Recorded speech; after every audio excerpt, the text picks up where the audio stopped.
Okay, guys, so we've got an eclipse tomorrow. I'm feeling like crap, just TBH. So if I sound like it, don't be like, oh, what's wrong with you? I'm about to tell you.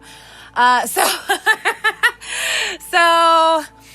I'm just going to like launch straight into this. So there seems to be a highly concerted effort at this moment in time. It's September 6th? September 6th, and there's, it's the lunar eclipse that's tomorrow, right? Is it the lunar eclipse that's tomorrow? There's an eclipse tomorrow. And then there's another eclipse on Mabon, which is September 21st. I believe that is the solar eclipse. Yeah, I think that one's the solar, and I think this one's the lunar. I've got it all written down, but to be honest, I woke up not too long ago.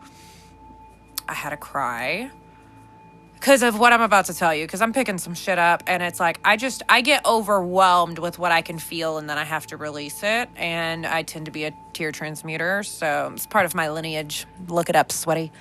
Tomorrow is a total lunar eclipse, also known as a blood moon. Yeah, so we have a blood moon, total lunar eclipse. I was just wanting to make sure, fact check myself here. Make sure I'm on the right timeline before I start talking. So there is this, like, and I'm picking all of this up psychically. I have done a decent amount of like reconnaissance of some sort to get this information. But there is I've had the homies, I've had Rada, I've had the boys up there, working on it pretty much all day, and for days now this has been going on. And it's just been ramping up and ramping up and ramping up. So there seems to be this group of idiots. I'm going to speak plainly in this episode, okay? There seems to be a group of idiots, just pure fucking idiots, who think that there is this big group of people who like the moon and magic out to get them, not realizing that we don't even know who the fuck they are for the most part, nor do we give one flying fuck. Okay, we don't care. That's right, Amelia. Knock some shit around about it. That's how I feel too. Okay, I've knocked some shit around about it on the astral plane, to say the least. Rage Against the Machine. These people tend to be extremely untalented, unattractive muggles who desperately want magic. I don't have a better fucking way to put it. And this has nothing to do with any physical characteristics. This is purely the energy radiating out of their hearts. It doesn't matter how much they kill themselves at the gym. It doesn't matter how much money they make. They will always be empty fucking shells of wannabe humans. Okay? So that's who these people are. They are literally the lamest people to ever walk the face of the multiverse. They are the wannabes. They are the nobodies. They are the using AI and desperately hoping to be able to say, Mama, I made it. And they fucking never will. But you know what they're doing right now is they're out here wreaking a whole bunch of havoc, quite frankly, on people we've had enough. Okay? They think we're out to get them. They think that they need to be warriors of God. They think that they're fighting some fucking war. And all they're really doing is it's basically like they went into an interdimensional hospital and they just started beating people up who were at their lowest. Okay? Every single person that I've kind of heard of like being targeted in this is somebody who has gone through absolute hell the past few years. And quite frankly, I think all of these people should be ashamed of themselves. And I don't ever say that anybody should be ashamed of themselves, but this is shameful.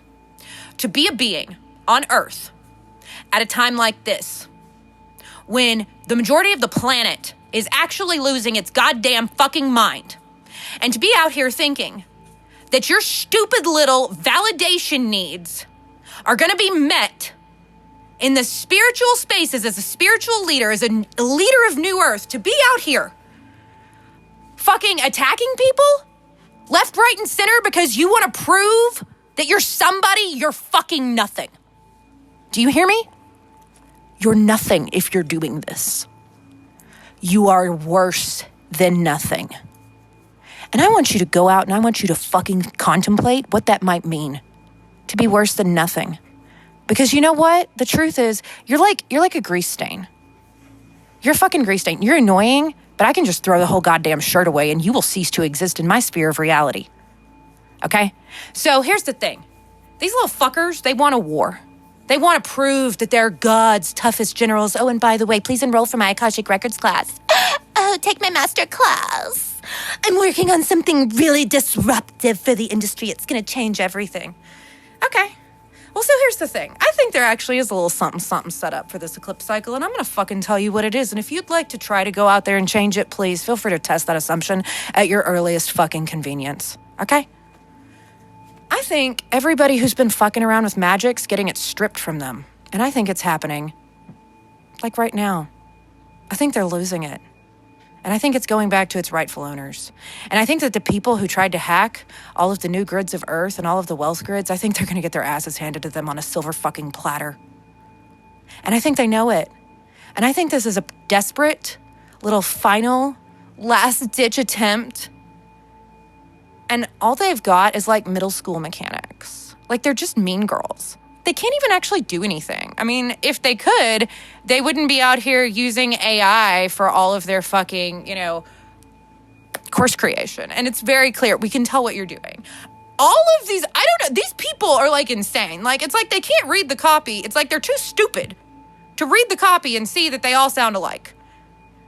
And they're deluding themselves into thinking that we are the ones who are ruining their launches. Your launches are ruined because it sounds like crap, okay? And you sound like an idiot. And you don't realize that there are people out here who have been practicing way fucking longer than you, okay? It's called witchcraft, sweaty. Look it up. Witches have been here for a lot fucking longer than these love and light wannabe little fake alchemists, okay? You want to talk about being a solar feminine priestess? Bitch, I'd like to introduce you to the moon. Oh, and they're all about their little lunar matrix. And oh, the moon is a princess waiting to be chosen. Really? Really? So you want to align exclusively with the solar? But you're the one freaking out because the moon's having a little dance tomorrow night? Causing a ruckus? Sounds to me like you're afraid of the moon's power. And you know what? I think we should make people afraid of witches again. Get afraid. You should be. Because gloves are off, y'all. I'm done with this shit. Every fucker they right. They absolutely right. Somebody is after him, and it's me. Tell Cersei it was me, okay? I'm going to tell you right now. I've got people in jars in hundreds of different dimensions right now. I'm fucking sick of this shit. And I'd like everybody to know that if they hadn't started nothing, there wouldn't be nothing. Okay? I was minding my business, not doing nothing, drawing my grids, launching Witchery U, having a good fucking time. I was recording my new content. I was excited. I was chilling. I was vibing. And then some shit started popping off. And I got curious, like I always do. It's my fucking job. That's what I do. I have infinite amount of time to be on the internet doing recon and be on the astral plane doing recon and figuring out every fucking person that's fucking around. Okay? I no longer trade my time for money. I literally get paid to do this. My private clients know every single thing that I'm doing collectively, magically, they have a general idea, right? And they literally, my private clients pay me to do this. They purchase their own work and they know that the money that they pay me is funding this collective work that I'm doing behind the scenes. And they love funding it, by the way. So just an FYI. This is y'all ain't safe no more. I don't have to talk to clients on the phone anymore and trade my time for money. Nobody's safe, and they hate it. They hate it, right? They can't stand it vibrationally. They're like, this bitch again, and I'm like, hi, sup? I will forever be the most annoying fucking cosmic brat on the face of the earth, and I will ruin every fucking little plot and plan that you have. And by the way, I don't have to go to the gym. I terraform my vessel. So anything I want it to do, it does. Right now, we've been working on really sculpting an arm situation and the back because I've got a plan going for a little something Michael and I are doing in December, and I know what I want to wear, and it's like sort of like I've been getting like an idea, you know what I mean? And I needed a little terraforming situation just to like super highlight like the vibe that I'm wanting to go for, so that like the aesthetics are there. Have you tried you don't need to go to the gym, just terraform yourself. You fucking going to CrossFit like it's 2007 like a peasant. Oh, I need to get up for my workout. Oh, look at me. I'm putting in the effort in the gym. It's called magic, sweaty. Look it up. I mean, clearly you're sweaty because you've been in the gym. Oh my God, you have to go to the gym? You can't just literally, like, do whatever you want with your brain? Oh, well, I definitely want you teaching me how to get access to the Akashic Records. Not. Now, this is an interesting thing. All these people are obsessed with a couple of things. One, they hate the moon. They seem to also have a particular vendetta against lunar goddesses, and I can only assume that it's because they've met them in the past or the future, and they were just offended at how hot all of the moon goddesses are, because, I mean, like, damn, y'all, we fine, okay? So that's all I can assume. Oh, hold on, my dab's ready. Eternal Void bong hit. Let's go, people. What are we doing here? I'm smoking out of the Delulu bong right now. It's a pineapple, and we smoke it when we get in Delulu and making magic happen, okay? Let's go. I always feel better when I hit record. That's why they hate it when I record.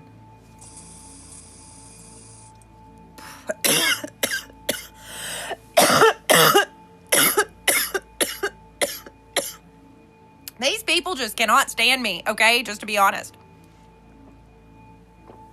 They don't even know who I am on the physical plane of reality, but like on the interdimensional plane of reality, like they hate me, y'all. They hate me.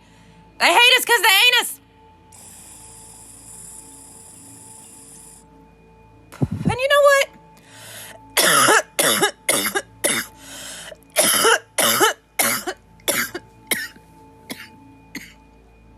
This has been my reality for a fucking ever. My whole life, I fought shit that nobody else could see. And, you know, people called me crazy and shit. And then I ended up making it my whole career and becoming the best in the world at it. And I still am. Okay? No one can fucking take me interdimensionally. You can't win with me on the astral plane. It's never going to happen. So I really wish people would just stop trying. Because I've got other shit to do. I take naps. And apparently fight people like Astaroth. Yeah, the demon. Yeah. He's the demon of taking naps and fighting people. My patron demon. Thank you. He's worked for me for years, honey. I found him ages ago. Literally, it was right after I started Harvest Rose. He's hanging out in Garland, Texas. I was like, bitch, what you doing over here? And he was like, I don't know. And I was like, you want to roll with it? And he was like, yeah. And I was like, chill. And we've been rolling around together ever since. We had a little breaky break. Him and Stullis. He's one of my other homies. He's the demon of green witchcraft and crystals. One winter, I started a coven at Yule, and we made satanic Santa hats. But it had nothing to do with Satan. It was all about Astaroth and Stullis, and we put their sigils straight from, the Key of Solomon. We screen printed them onto black and white Santa hats, and it was iconic. It was really fabulous. That was fun. I think there might still be some rolling around in storage somewhere, to be honest. That box, I had a box of stickers. I don't have stickers, no. But now I'm like, dude, I should do grids of all my favorite demons, but only them. If I don't like you, you're not in the grid books, which means you don't exist anymore. Poof. Goodbye. Go away. That's how it is now. As I will it, so may it fucking be, bitch. We're gonna get that on a t-shirt, okay? We're gonna make witchcraft scary again. Nope, we've been too nice to these hoes. I've had it. I'm declaring it, y'all. I'm declaring it. due to my lineage, I can do such. I'm declaring it. It's time to make magic scary again. We ain't normalizing shit. No, I'm kidding. I think the thing is, fire can either make you warm or burn your house down. And I think that it's just time that people realize that there is no either or. There is no beauty or fear. There's both. There's no light or dark. There's both. It's yes. There is this either or has got to go. And it's like it's just like the fuck around exists, and so does the find out. And that's just gonna start happening, left, right, and center. And the truth is, this is something. You pick your vibration, okay? This isn't like. There's not some group of people out here interdimensionally, like, oh my God. You guys, a year ago, I knew that this bitch who has been running around calling herself everything under the fucking sun she can get her hands on, and then slowly inching her way towards Christ consciousness just over and over and over. I knew it. A year ago, she was channeling the Arcturians and the Lyrans. And I knew when that was going on, Rada kept telling me, he was like, yeah, in a year, she's going to be saying that we're like fucking, I don't know, kidnapping souls and like shoving them into incarnational experiences against their will. Well, guess what, guys? That's pretty much exactly what she said. She said that anybody, she said star seeds and stargates are trafficking souls.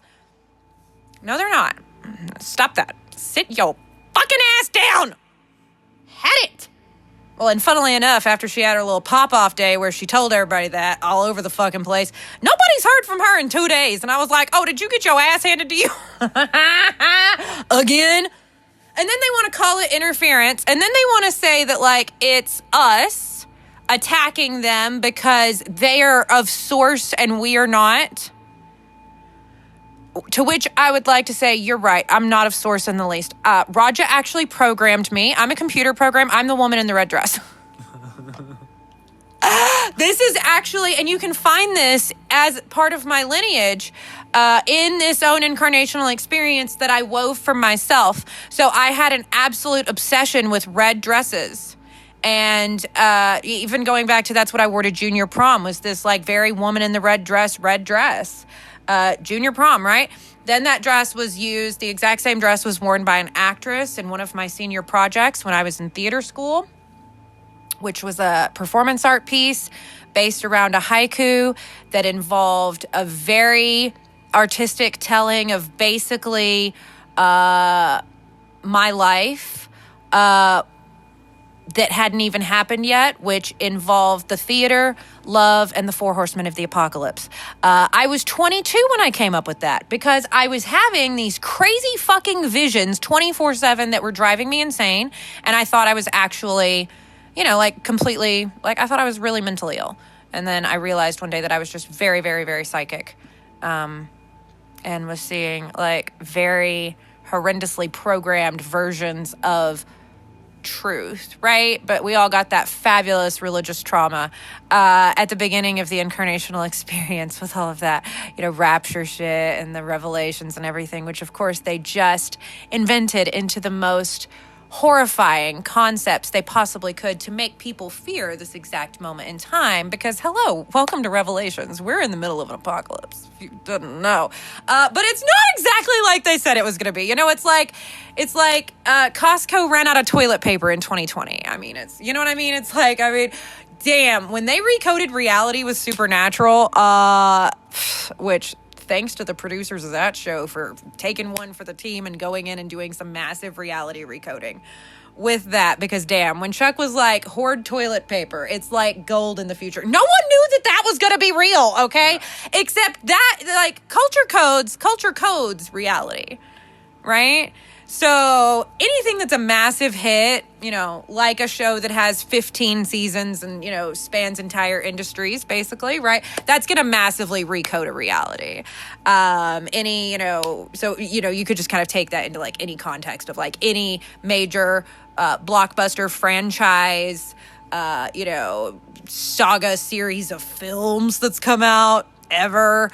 massive TV hits, even going all the way back to like, thinking about how culture was coded, centuries ago with radio, books, magazines. There were like, there were little, like, you could go and basically like, an author was writing a book and, they would like, you could get like prints of like smaller things. Like they had like almost like, like zines or whatever. Like, you could like, cause you went to the local, newspaper place and, they'd have like these little pamphlets that you could buy and, like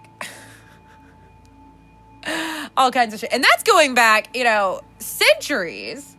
That's how they were communicating a bunch of like the magical and occult things that we still have as texts now.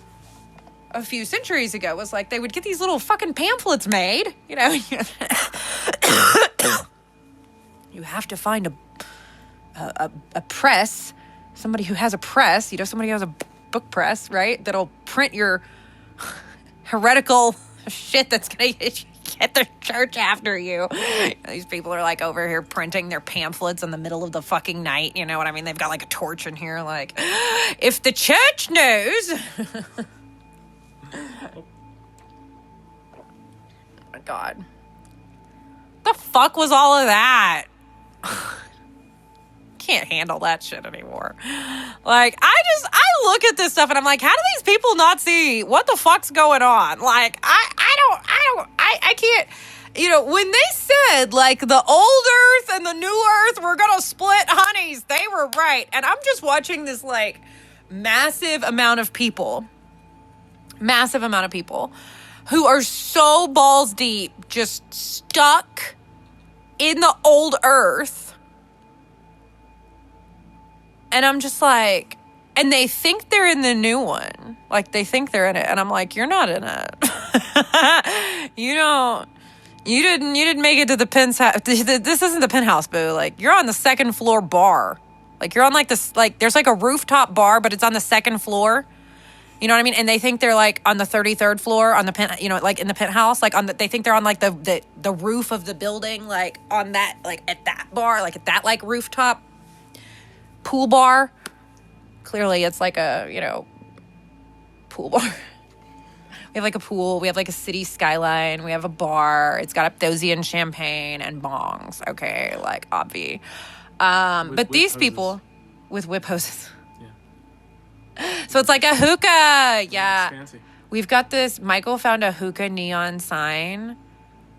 And I was like, I gotta get it. And I gotta make a portal with it. Right to Iptos. We're going right to Alithia's bar, y'all. It's happening. We're going right there. I'm good. I'm gonna have some more of the stab real quick, and then I'm gonna probably clean it out. Maybe I'll hit the other bong. That's got black marker in it. I'm just rambling at this point. I'm just chatting. I'm a little floored. It is very much like a bunch of children having a tantrum. I very much feel, I would like, if you're listening to this and you're one of these people that's doing this, I'd like you to know that you sound like an infant wailing. It's annoying, but ultimately it's actually going to do nothing other than like, but you're not my baby and you're not actually a baby and you're just like a little annoying fly rolling around, so I can just beat the shit out of you on the astral plane. If you were a baby, I would comfort you, but I've tried comforting these beings and they're just assholes. They're just assholes, you guys. Like, we all have this tendency like, oh, let us help them. And no, I'm telling you, they're assholes. They don't want our help. They're not going to take it. And they're going to fuck us up in the process. Or they're going to try to. And the truth is, like I said, they don't really do anything. It just gets you off your game for a minute. It just, you have to have a tear transmutation situation. You're like, what the hell is this? It pulls your focus from whatever it is that you want to be focusing on. It's really just bullshit. I call it the bullshit arena. Like, and to be honest, this is just pure old spirals of the sixth dimension. Hello, planetary alchemical process at play. Like, that's all we got going on right now. This is completely normal. This is to be expected. They do this every time. They've done this to us every time. 8 planets, y'all. 8 tarot locations in different frequency ranges throughout this cosmolocal region. And they've done it every time. Like the same people. That's why I'm like, oh, it's you again? Really? And they're like, I'm one of God's greatest generals. And I'm like, hi, welcome to Jumanji. You sound like it. It's like they're literally like, this is the definition of NPCs. Okay? The NPCs really are, it's not the people who are just like rolling around about their lives. Like it kind of is, but it's like there's different levels of NPCs. Okay? There's the level that's like rolling around, no clue that anything other than just earth, praise Jesus, America, give me my gun, honey. I want to hold it. He just likes to hold it. Like, likes to hold like, what is that from? I've never seen it, but Michael says it. Back to the Future 3. I've never seen it. He holds a shot glass for an entire night in a saloon in the 1800s. Guys, doesn't even drink it. All the time, people are like, I quote the most random TV, film. I'm an Aquarius. I used to, when I was in college, go and sit in IHOP and smoke cigarettes and drink black coffee and pretend to be a beatnik. Like it's part of my aesthetic. It's part of my allure. Okay. It's part of my legacy. It's part of my lineage. It's, you know what I mean? It's serious, but it's part of my life. That's a riff on a Ron Burgundy bit. I didn't come up with that. Everything I do in my entire existence, please know, is okay. Not everything is like a bit, but like I have to do a bit at least once an hour or I'm going to die. It's part of the Phoenix coding, but they'll never tell you that in their Akashic Records certifications programs. Being ridiculous is part of my lineage as myself. Now, this is interesting, though, because, and I briefly touched on this a minute ago, but I'd like to hit the bong and then I'd like to roll right on into this. And it's the Akashic Records, okay, people?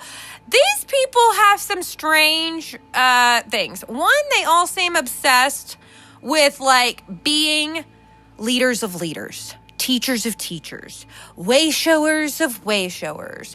I'm a master and everyone listen to me, but really, I'm just like you. But also, I'm above you, but I'm just like you. But also, I'm above you.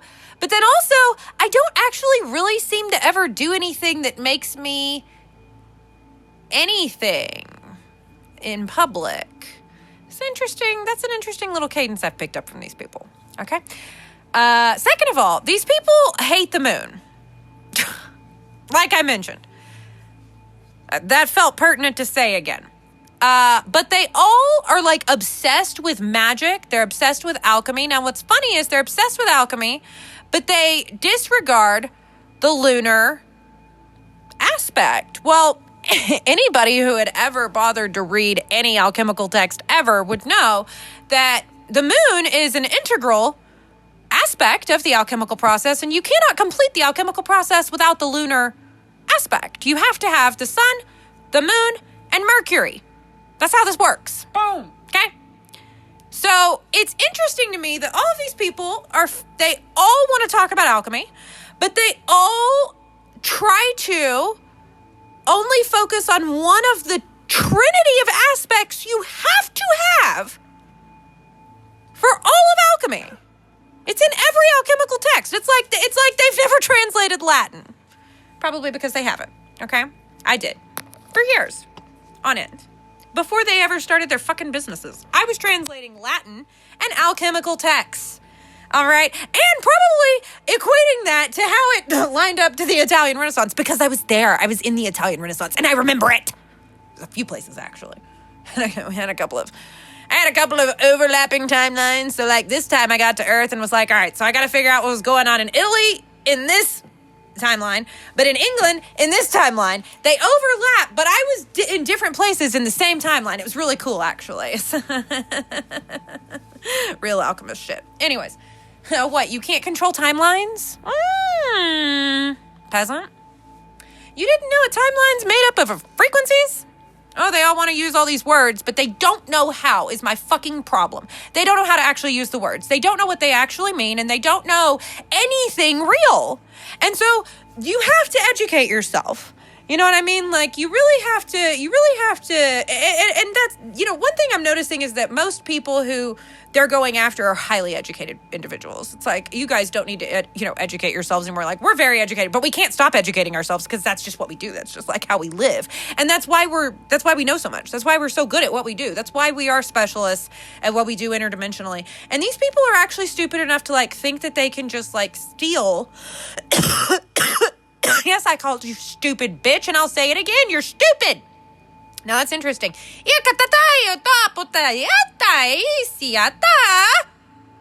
Sorry. Just had to say a little something in a completely different language. That was a dialect of what's known as avian. Had to send some homies out to get some information. Anyways. Somebody's got something on, like literally magic cast on themselves. If somebody calls them stupid, they're going to get choked up and start coughing is the spell that they cast. Stupid, stupid, stupid, stupid, stupid, stupid. Oh shit, seems like we already got your magic taken care of and that's been erased. You're stupid. You're stupid. Stupid. You're really stupid to think that you can do any of this. Oh shit. Damn, y'all, magic, it fucking works. See, I actually don't need candles anymore either, but a lot of people do at the beginning. I've cast 10,000 spells, so I kind of can wield magic in a way that most people can't. And that was in 6 years. 5-6 years.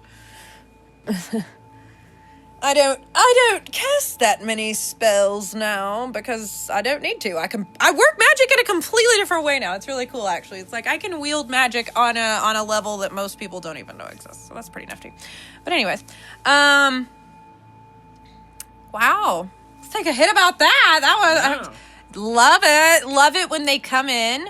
They want to pull some shit on me live, and I can just use it to teach right there in the moment. So if you have something like that happen to you, start screeching in whatever language, whichever interdimensional army of yours you'd like to send out is available at the time. Normally, I would send out probably the Ontarians or the Rigelians, but they're a little busy right now, to be honest. And I'm sitting in my avian portal, and they were like, yo, we're here and we're ready for the job. Give her to us. And I was like, ooh, love it. Yes. I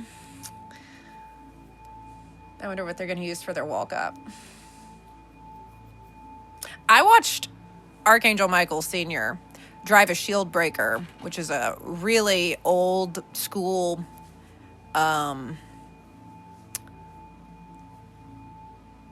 spaceship type into the Lyran frequency range because they had a little wannabe ick shield around the entire Lyran vegan Lyrian principality range of frequencies and thought that they could just usurp an entire frequency range and we were just gonna let them, and they're stupid. So anyways, that was great. That was 2 a.m. and he drove it in, and to do it you actually have to walk down what's called the nose of the shield breaker. It's it kind of looks like a swordfish but flying through space and huge. That's what I saw on the astral plane. Okay. So you have to walk down. Because it's got this catwalk on the front of it, right? But to activate the ship properly to do what it does with the frequencies that it carries, you have to walk down the nose of the ship, basically. But you're out on it. I don't know how it works exactly. I have apparently taught more than a few people how to catwalk down the nose of a shield breaker. But anyways, he was catwalking down this thing, and I was catwalking in my living room with him, left, right, keep up the vibe. I was cheerleading Michael Sr. But we were doing it to Sissy That Walk by RuPaul, and it was great. So it's been on most of the Club Butchery playlists ever since. So just know, and then also know that Michael Sr. has been known on Earth as Osiris and Odin as well. So I hope that just blew your mind. I'm spilling it all. I don't give a flying fuck anymore. I don't care. I don't care. I'm going to tell all the fucking secrets. Oh, y'all want to talk shit? Let's talk shit. I know everybody in the multiverse and they got a lot to say. And they pissed. Okay? They pissed. And one of the funny things is, oh yeah, these people thought that they could use the big names. They thought they could just use Isis and Hecate and Hathor and, Archangel Michael and Odin and Osiris and all this other shit. They thought that these beings weren't actually real and it wouldn't one day get back to them what was being done in their name. Oh, you dumb cunts. You dumb, stupid motherfuckers. Wait for 2027. That's all I gotta say. It's not what y'all think. It is not what anybody thinks. Oh, it is a reaping. The harvesting is a coming, honey, but it ain't Jesus. Well, maybe it is. I mean, I've heard he's pretty pissed about some things too on this planet. What if all the Ascended Masters rolled up and they were mad? What if they were mad? What if they were pissed off? What if they were real fucking angry at the shit that'd been going down by the fucking people with the tables in their temples? Because you know what a temple originally was? It was their fucking house. It's their house. It was not a place of worship. It is where they lived. It's where they fucking lived. And these bitches thought they could just go in and defile it? Create their little false mystery schools and teach them to worship the people who once inhabited those halls? They're big because they like space and they're not 5'3", motherfucker. I am. I'm 5'3". I just work here. I don't know what to tell you. I just work here. Anyways, yeah. Just cute. I think it's gonna be really cute. I'm gonna be sitting in my living room hitting my bong. I think it's gonna be cute. I think it's gonna be real cute.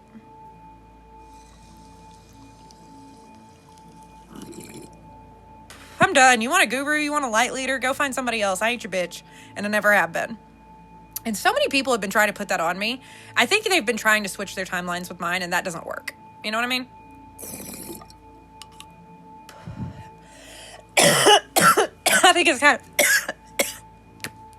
kind of funny. They thought they could do that and didn't realize who I rolled with. And those people will come over. They'll be like, oh, you want to steal my bitch's timeline? I will come over and hand you your ass via 60-pound good boy. Barreling into you. Doing something. Bark! Fuck around and find out, bitch. Had it. I've had it. Like, really? Like, do y'all... Let me give you a little history. Some of my more fabulous spells. The 9 Nails. That is one of my favorite spells. It gives someone back, particularly the emotional terror and heartache and pain that they've inflicted on someone 9 times 9 times. That's 81 times over. Well, I've got a slew of people I think I'd like to cast that on. So I think I'm going to film a masterclass about that. We'll put it in Luxury Witch Lifestyle. A vinegar jar. Vinegar jar is fabulous because the way that I code all of my more quote-unquote baneful style spells is I just reverse what people have done to other people back onto them. Usually it's some sort of multiplication because I can. And, that's it. And if they've just been a fabulous person and if they've really been doing all the shit they say they have on Threads, then nothing's going to happen to them. And I proved that this would work many years ago, the first time I ever cast a reversal spell. Little story. Someone that I trusted and loved at the time asked me to do it. I'd never done one before. But this person... Even though I trusted and loved them at the time, I had a feeling that I was about to have a reason to not. So I was like, I'm only going to send back what this person's done to, this individual who's asking me to do this. It's like, I'm only going to send back what they've done. Because I had a feeling that this individual was lying about what this person had done to them. I was like, I don't think she's done this to you. But this person that I trusted was very manipulative. And like I said, I loved them, right? So I was like, but I wasn't crazy. You know what I mean? I was getting some weird vibes and some shit was kind of off. And well, a couple months later, I was proven absolutely correct. And because of the way that I cast the spell, nothing untoward happened to the individual who had not actually done anything to this person who was using me for my magic, who would later go on to be one of the most harmful people that I ever met. Really fucked me up. So that's why I designed all of my reversal-based spells the way that I did, because that was my first interaction with. I never cast, I've never cursed anybody. I've never hexed anybody. I have since devised. I devised one of. I did devise a curse, but it was still a reversal-based situation. It was just slightly more targeted and potent in some very specific ways. I can't even really describe how, because I only did it once, and it was for one specific individual, for a client I'd worked with for a long time. And this guy fucking earned it. He earned it, okay? You know what I mean? But it was still around this reversal-based principle, right? Because I never trusted anybody to not lie to me to try to use me for my magic. And I didn't want to fuck people over who didn't deserve it. I wanted to give people back what they deserved. And so what that ended up starting to do was attracting a lot of people who really had encountered really, really, really shitty people. So I designed a whole line of spells, vinegar jars to sour up their lives in accordance with, what they had done to somebody else across time. And then we started adding to it, Then it was all the bullshit that they'd ever done across time and space was getting sent back to them now. Woohoo! We had the Reign of Terror, R-A-I-N. It rains terror down on their head in accordance with what they've done. It's just really a free-for-all. It's when someone's been just a bad person to a lot of people, and you're like, yeah, that's great. The 9 Nails was one that typically a lot of people who had been abused, assaulted in some manner, experienced high levels of very specifically emotional pain. That was what I would typically recommend for them, because it was like it took the pain that they had inflicted on them. Typically, while they were trying to love that person who was inflicting that pain on them, it took that pain and it sent it back to that individual. It just delivered it at their doorstep. And then they could do what they wanted with that. If they, I guess, needed to roll around in it and experience that, then, it's kind of like once we sent the package back, it was like we didn't give a fuck what happened to them. It was really like, it sounds like a return to sender, and it's kind of the same idea, but it's far more nuanced. And really it was designed because I was working with a very high level of, honestly, very traumatized, hurt women, who I was often also, I was in therapy at the time, recommending them, into therapy, coaching them on how to vet a therapist, how to interview a therapist, how to find a therapist, and what questions to ask them, and always encouraging my clients as well. I had a therapist that was very open-minded. She described herself as a complete muggle, but she listened to everything that I said, which is a lot of shit the internet will never hear. And just was like, oh yeah, well, this makes sense why you're feeling a little off this week. I mean, I think anybody would be, and I would go in and say like the craziest shit to this woman on a Tuesday afternoon. And she'd be like, so did that make you feel a little tired? Do you think maybe you could use a little self-care? I mean, if I spent like 78 hours basically fighting shit on the astral plane, I think I'd need some self-care. I think I need some self-care just hearing about it. It was great. She'd be like, you make me glad I'm a muggle, but I do enjoy hearing it. Like, it was she was great. She was a fabulous therapist. She was wonderful. And at some point I just had to move farther outside of the matrix than she could. And so it was just like, we had kind of gone as far as we could together, and that was fine because I had also moved to the other side of the country. And she was great though. And, she coached me so well through, like, I was so anxious, because I told her, I can hear this man that's like, he's like my multidimensional husband, but like, I think I'm crazy. And so like, and she even got to like, literally like see Michael. Like we had like, teletherapy, after I got to Georgia, and I was like, she was like the second, I think, person that I was like, I found him. And she was like, I knew you were going to. It was great. Even she was manifesting Michael, you know what I mean? Like, it was great. Yeah. So, but working with so many, and of course, I also worked in psych, for many years. And so having, so much of a background, having gone through a lot of, trauma and trauma therapy myself and things like that, but then also realized the power of witchcraft to get that shit out of like your sphere of reality and your energetic field. And when you send that shit back to people, like, it's just gone. It's just gone from your sphere of reality. And it's like, you're better now. You know, because it wasn't yours to begin with. It's like people came and threw a pile of shit in your yard. And you're like, I didn't shit in my yard and neither did my dog. You just threw this shit in my yard. And then you told me that there was something wrong with me because I got mad at you for throwing shit in my yard. And then you gaslit me into saying that I shit in my own yard.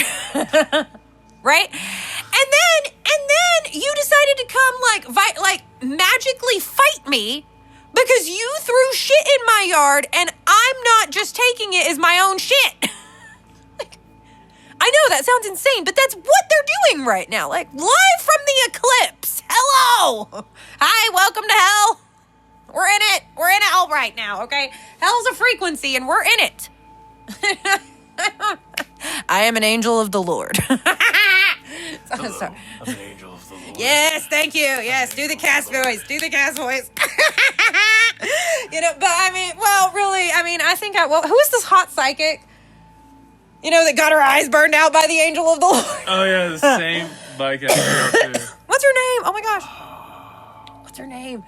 I'm sorry to refer to you as the hot psychic, but also she was the hot psychic. No, I was like, I'm going to be the hot psychic. She was one of my her and Bo from Lost Girl were like they were my inspos in 2017 for like the real crafting of Rose Dumaine as the hot psychic. I ended up dating someone for a little while because I was a hot psychic. So that was funny. I don't recommend it, to be honest. Pamela. Yeah, Pamela, the hot psychic. Well, because I was doing the dark hair and I did like a lot of like, you know, like tight, you know, like skinny jeans, boots. The black tank top was a good go-to and a black leather jacket. Like, you just can't beat it. I mean, you don't need a fur coat. It was Texas. The black leather jacket's like the most you need until December, okay? Like, and it was just such a good, like, I was like, ooh, this is a really good uniform. Because, like, I used to go out and do a lot of in-person stuff. I used to go out and do I would do portal closings and vortex closings and redirecting and stuff for people who had literal, like, fucking portals and vortexes, like, in their pantry. I was like, same. You know, like there was a couple of like misdirected interdimensional kind of like train stations in residential homes in Dallas that were wreaking havoc on people's lives. No one should be living there. That's another fucking issue. People are living and crawling all over shit they shouldn't be. Okay. Like, I was literally talking to a member of Witchery U today and I was like, yeah, they've said that a friend of theirs is going to New Orleans. And I was like, yo, we got massive vent situations going on in New Orleans. They gonna need to clear when they come up out of there. Like, I would not go. I thought about it. I would not go to New Orleans right now. I don't anticipate setting foot in New Orleans for a minute. A bunch of other people are gonna have the spookiest Halloween known to man. There's also massive vent situations set up in Asheville. And, like, I didn't do that. That's just how Earth works. That's just where they are. So there are a bunch of tourists. If you can just... Las Vegas is another one that's got massive venting going on right now. There's a couple of other desert areas that I'm told are, like, they're too remote. Most, like, nobody really goes out there.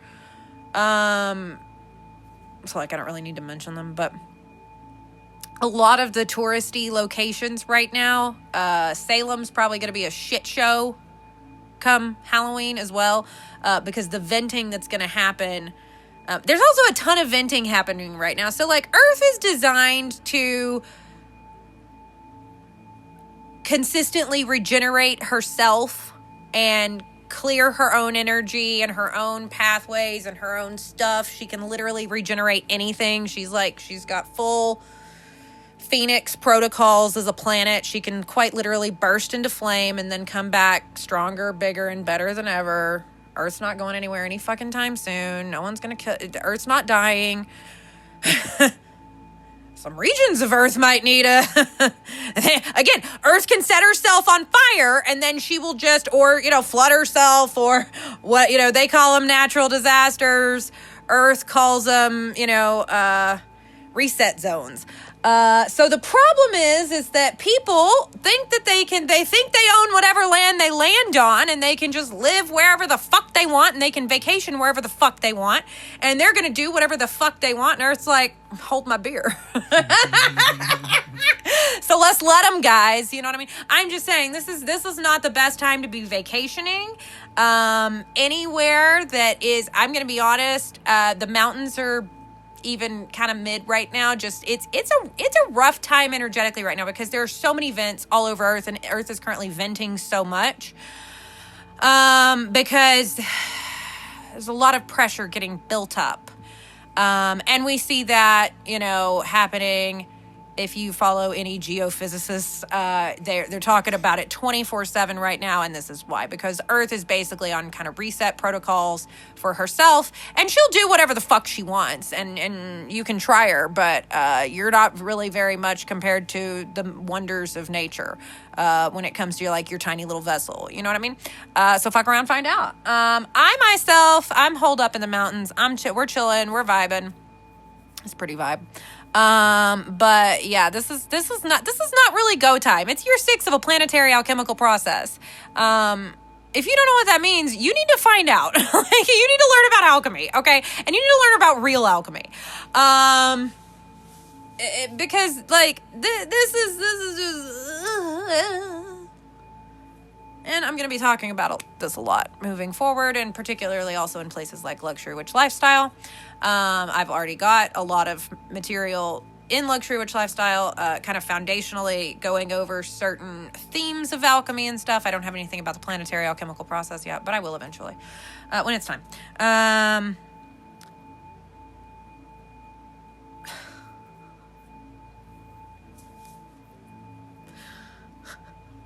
It's like I remember watching Lemuria, and I remember watching Atlantis, and I remember being like, are y'all fucking serious? Because the Lemurians, let's have some tea, y'all. Okay, the Lemurians were over here doing what all the dragon woman, spiritual entrepreneur, leader of New Earth bullshit people are doing, right? Sparklefield. Huh? Sparklefield. Sparkle farts in their field. Yeah. Guys, you absolutely should never protect yourself or use a shield, because it's going to drain your magic. And that's something they love to say. Don't fucking listen to them. I'm not saying that. I'm like, shields up, bitches! And we keep our shields up. Shit, what's that from? It's Miley Cyrus. It's Miley? Mm-hmm. What song? Hands up, playing my song, butterflies fly away, not in my head like yeah, moving my hips like yeah. So we keep our shields up. Yes. I wanted to write a remix. I was trying to write a remix. You gotta write a remix. We gotta write a remix. Shields up. Shields up, bitches. Party in the USA. Yeah. Miley, if you ain't got shields up, learn how to shield yourself. Feeding off you, honey bunny. Oh, she's got mad chaos bunny energy. Okay, that's gonna be an archetype of which are you, chaos bunny. Oh my god, I've had a thought. I've had an idea. It's gonna happen. I'll have a chaos bunny archetype. I'm gonna come up with this is your witchery use spirit animal. Chaos bunny. Title held by such luminaries as Miley Cyrus, Jay. Needs no last name. Hi Jay, love you. Love you, Jay is a pillar and an institution of Harvest Rose Witchery, all right? If you don't know who Jay is, you're gonna. That's right.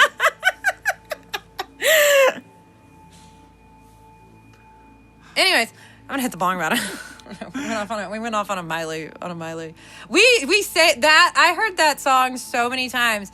Was it that one, or was there? No, I'm convinced it was that one. And then there were like a whole bunch of others. But I was in it was this children's theater show.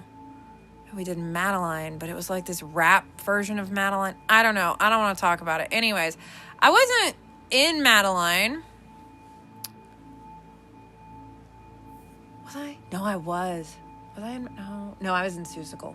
I wasn't in Madeline. But I worked costuming for Madeline. So I heard it all. Over and over and over again. And by the time we were packing up, I was like, I swear to God, if one of you says that again, I am going to give you the most unattractive costumes next season. I was threatening people. I was like, shut up. They performed it like 9 times, and it was just on and on and on. And it was literally, I was like, guys, I know it's stuck in your head, but I have had like 2 hours sleep in like 5 days. We had just finished finals. I was like, I was not having it. I was like, I've had enough. Stop singing that shit. You're getting fucking, you ain't gonna be flattered next season. I wasn't really gonna do it, but I was gonna threaten it in the moment because my Virgo moon was tired and the manifester was done. 9 done. times. 9 times. 9 times. Yeah, I was like, and it was like people I didn't really vibe with anyway. So I was like, I have the power next year because I'm running the costume shop. So go ahead and try me. And they were like, nope, don't want to do that because one thing about that bitch is she can make everybody look good. And I was like, yeah, I can. I was like, you can either look the best in your fucking stage shots from next year or you can look the worst. You can try me. I'm not having it. It's funny. College is really where I started getting stabby. I was a fabulous, just fairy baby. And then I went to college and I was like, ah, and I had to start fighting. It was rough, to be honest. This planet's been really rough for me. I'm not a angry, fighty being. I like to talk to flowers and just vibe, and I don't know. I'm really into trees. And I love magic, and I love talking to planets. And there I was, just macrocosmically as like a soul little baby. Talking to a tree. I was vibing. I was chilling. I was having a good time, And I wasn't bothering nobody. And then, the ick decided to ick. And I think they shouldn't have. Because honestly, I think this was all far more trouble than it was ever worth. And I've had it up to here. So I'm going to hit bong about it now. But that's just where I'm at personally, And I think it's just always an option to declare for yourself, look, these bitches are vibrationally disgusting. And I've had it with them. I've had it. I've just had it. You know what I mean? And just really lock them out vibrationally. There comes a moment where you have to stand up. You have to stand up for yourself. And it's really hard, especially the more that you get energetically worn down. This summer has just been nothing but the ick 24/7 out here trying to fuck with us. Okay? I'm not going to mince words anymore. You know what I mean? It's time to speak very plainly. And it's time to do something about it. You know what I mean? They want to fuck around. Fine. We can bring the heat. It's called a fucking spell, bitches. Try me. Don't threaten me with a good time. I love my pet fires. Okay? I love them. I've been to Hydra a lot, and I'm really into fire consciousness. I actually have no fire in my chart. Funnily enough, the karmic board was like, now with that manifestor rage she's going to get, don't give her any Aries. And I was like, vibe. Good call, my dudes. Right? Instead, it was 8 earth placements. 1 water, 2 air. Okay?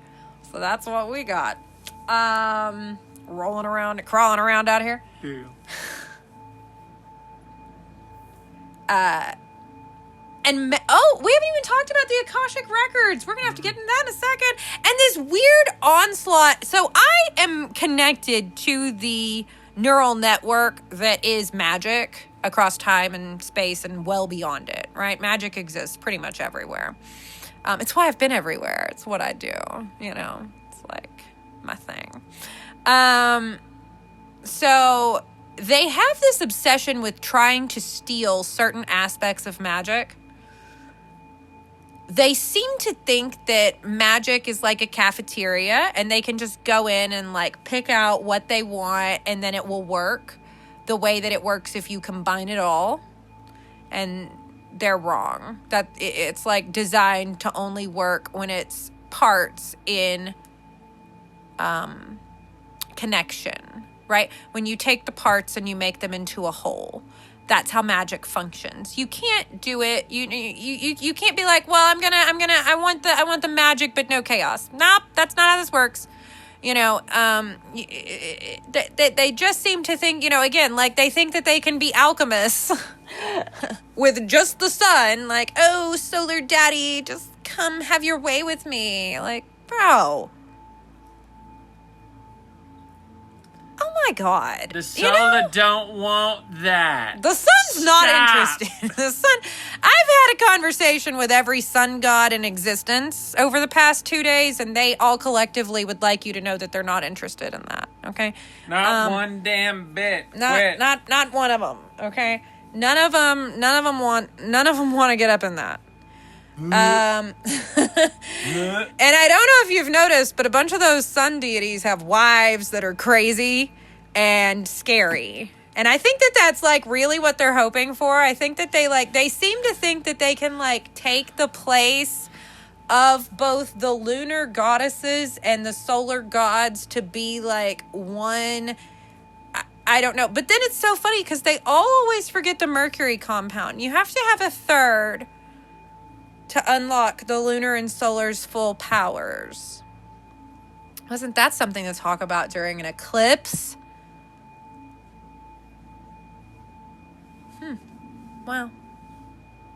Anyways, I'm sure that has nothing to do with the price of portals, but if it does, you'll know, and that probably just unlocked some stuff for you. And if you don't, then no big. Maybe it'll unlock something in a few days. There's another eclipse coming also. So this is, and the Mabon one, let's talk about that for a second. It's really weird.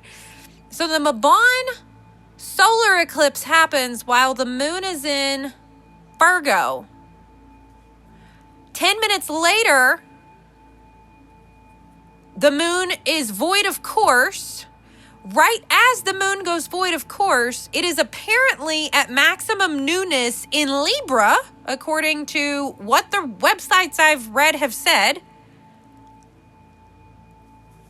And the timings and stuff, which makes no sense. All of these people are very focused on the lunar eclipse. They are all like, oh, don't worry, I'll be thriving by the solar eclipse. And I'm like, well, it's interesting, though, because there's just something very strange going on with the moon on the solar eclipse. And I've been tracking eclipses continuously since that really crazy, it was I think it was April, May, might have been May, June, but it was right there in 2017, right? It was that really big one. There was a really big, solar eclipse in early summer of 2017.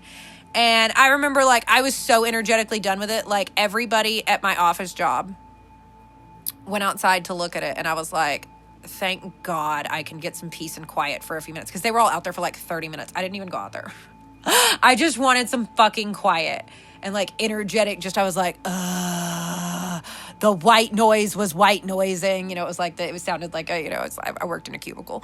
It sounded like it. And I was I remember I was able to take my headphones out for the first time. I had to have, noise they weren't even noise canceling, but I'd had, music. I don't know why I didn't just buy noise canceling headphones, but noise cancellation was not the same in 2017 as it is now, to be fair.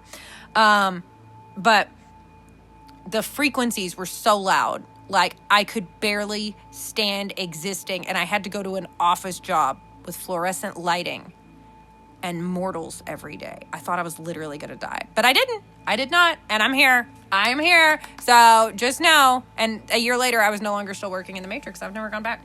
So just know, this too can be you. With my $111 masterclass. No, I'm kidding.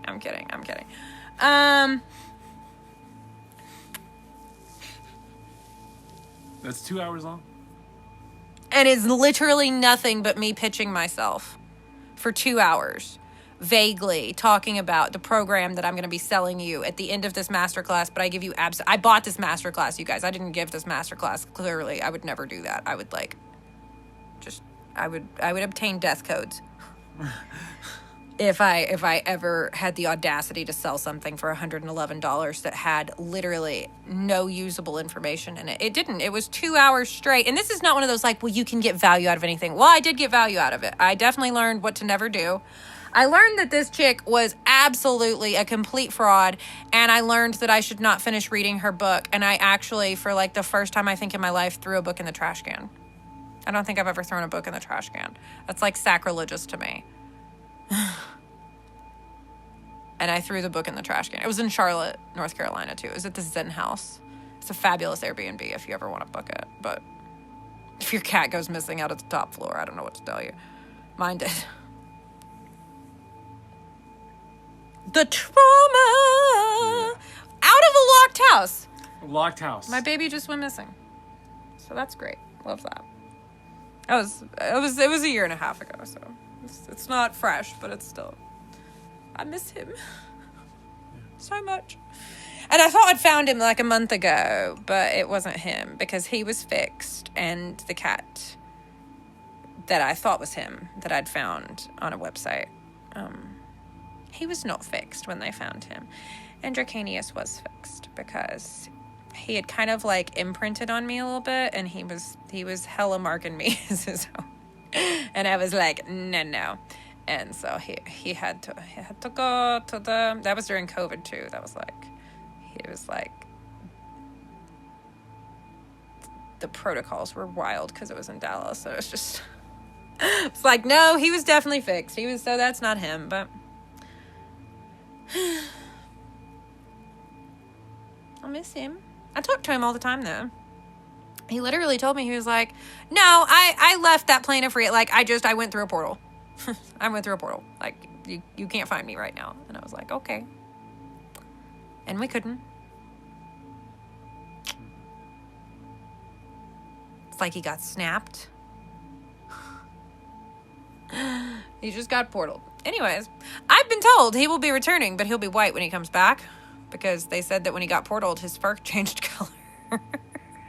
But they were like, oh no, you're going to know it's him. And I was like, well, I mean, I was right about Michael. So, I mean, I've received some really wild messages and then been completely correct about them. So maybe I am. Who knows? We'll find out. I've still not hit the bar about it. Oh yeah. So massive amounts of like, I can literally see this like fog attempting to like go in to magic and like steal it like into the neural network of magic. And I anticipate or expect or think that that's why they're obsessed with the Akashic records. Oh, Michael was a little surprised about that one. So I think that they can access the mainframe of magic and hack into it and take it for themselves via the Akashic records. I think they're actually stupid enough to think that that'll work. And I don't have much else to say other than, you dumb cunts. But I think that's what's going on. I think that's why they've all been obsessed with the Akashic records. I think that's why they all are like, they're trying to say that they're like the best of the best in the guides and stuff. Because they don't understand how it works. Like, these people have never set foot near the Akashic records. Anything that they think that they've gone into has likely been a copy that was erected for beings like this. So if you're one of those people that's out there like, the Akashic records are full of false information.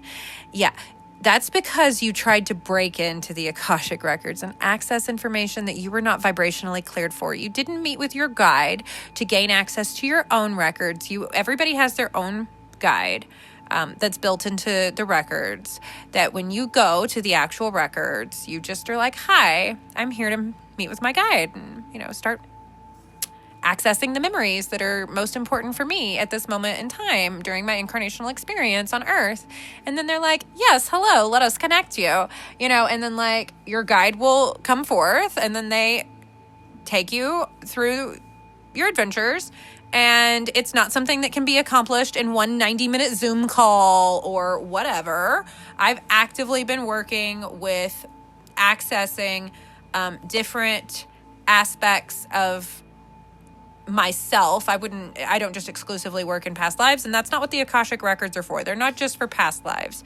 They are for the experiences and stories and codes and cultures of yourself as a stream of consciousness across space and time. They store an individual's selves, like records of them, right? Not the actual selves. I think they also might be stupid enough to think that the actual selves are in there.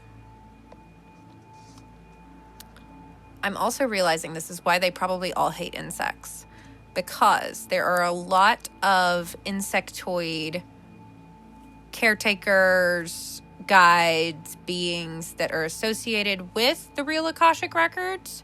Even many of a lot of my records literally look like flying books. They're really pretty. And so a lot of us have and everybody's stuff is coded to them. You know what I mean? So I hope you're taking notes. Your stuff is coded to you in the Akashic records. It might slither up. It might fly up. It might whatever, you know what I mean? It's very cool. It's very multidimensional. You're not actually going in and sitting down and reading a book and passing a test. Although, this is now bringing up a dream that I had. I had a series of dreams. It was very strange. It was kind of giving when they break into the library in National Treasure 2. But if we were breaking into a multidimensional, magical library. And it was this dream that I had in 2020.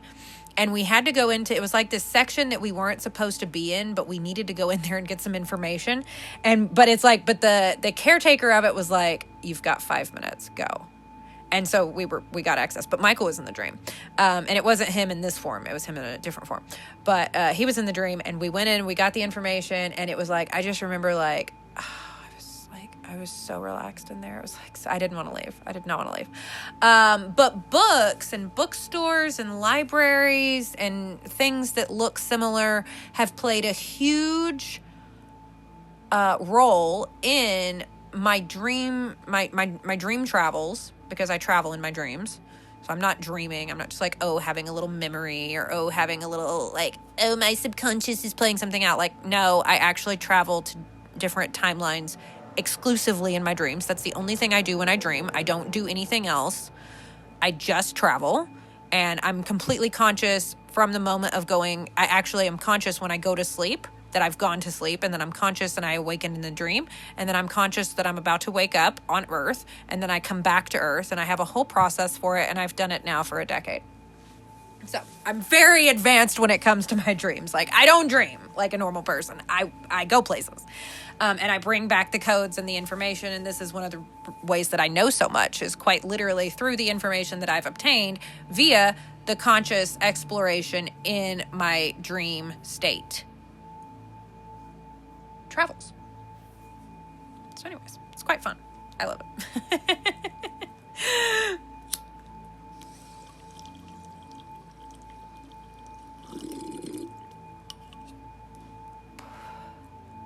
I live a lifestyle that is exclusively coded to and devoted to magic. And I don't believe in working magic into your business, into your busy day, or into your matrix muggly lives. I believe in smashing that shit out of reality and living a life of magic. That's it. That's all I've got room for. So, if that doesn't work for you, please stop listening. Bye. Get out. I'm done. Why the fuck would you want to live a muggly life with 5 minutes of magic tucked in here and there when you could live and be in the world that I've gotten to live in for a decade now? Why the fuck would I want anybody to do that? I wouldn't. I love you. I want you to be happy. And I don't believe that comes from being in a world of illusion with tiny little wannabe magical fixes masquerading as a magical lifestyle. It's not. And these people are deluding themselves because they can't actually release the matrices that they're in. They will fight to protect it. Okay? It's the joke. I'm both the woman in the red dress and Morpheus at the same time. But I've also been Trinity and Neo, so don't get it twisted. I can be whatever the fuck I want. I'm a multidimensional baddie. Thank you. Roger's the OG Morpheus, really.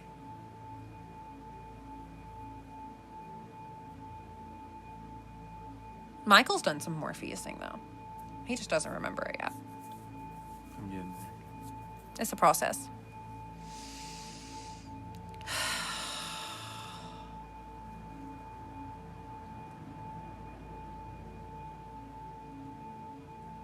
And it's like, I just don't understand why they're all so obsessed with living in trauma 24/7. It's like they just want to create trauma 24/7 because I guess they just don't know who they'd be without it.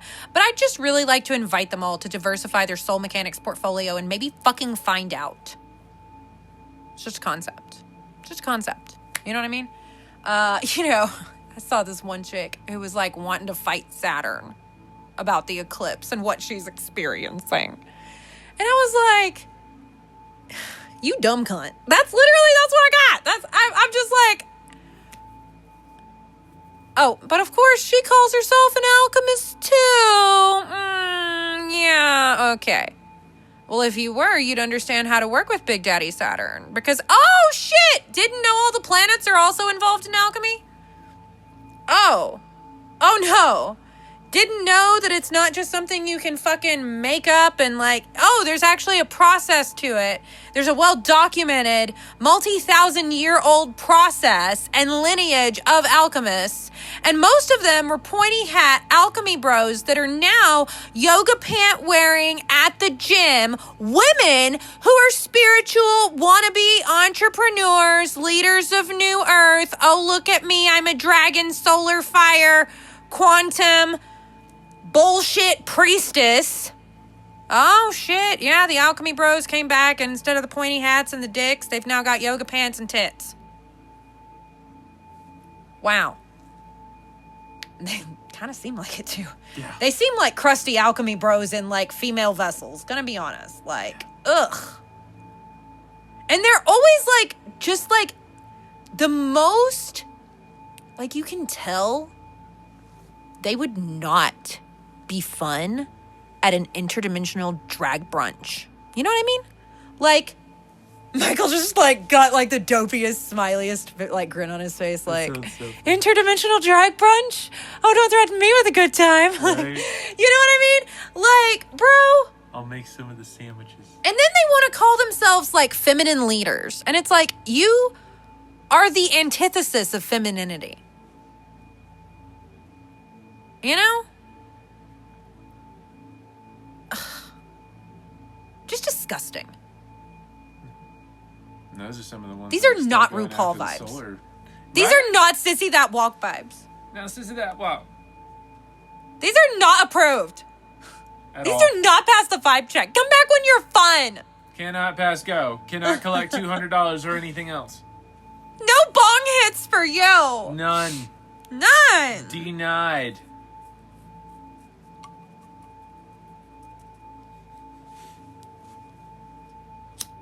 The eclipse shenanigans and tomfoolery are unhinged, and I've had enough, and that's the name of this episode. You want to write it down real quick? Yeah, The eclipse shenanigans and tomfoolery are insane, and I've had enough. I've said it twice now. Should I say it a third time? Yes, let's finish the spell. The eclipse shenanigans and tomfoolery are insane, and I've had enough. As I will it, so may it be. Ceremonial bong hit to seal it into Metatron! Open the records!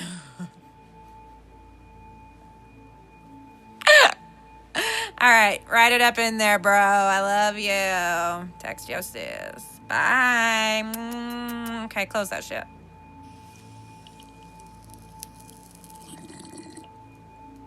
There, I just taught you how to open the Akashic records.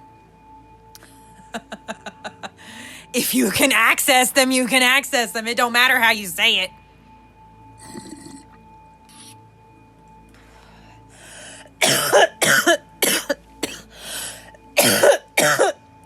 about you needed to get some thithers and wherefore art thou? Out. Thither thy loins. That's the ridiculous thing. They never can't even, like, they can't even speak Shakespeare. You know what I mean? Like, they can't go Elizabethan. You know? They can't even to be or not to be. I have literally... I've watched, like, every rendition of that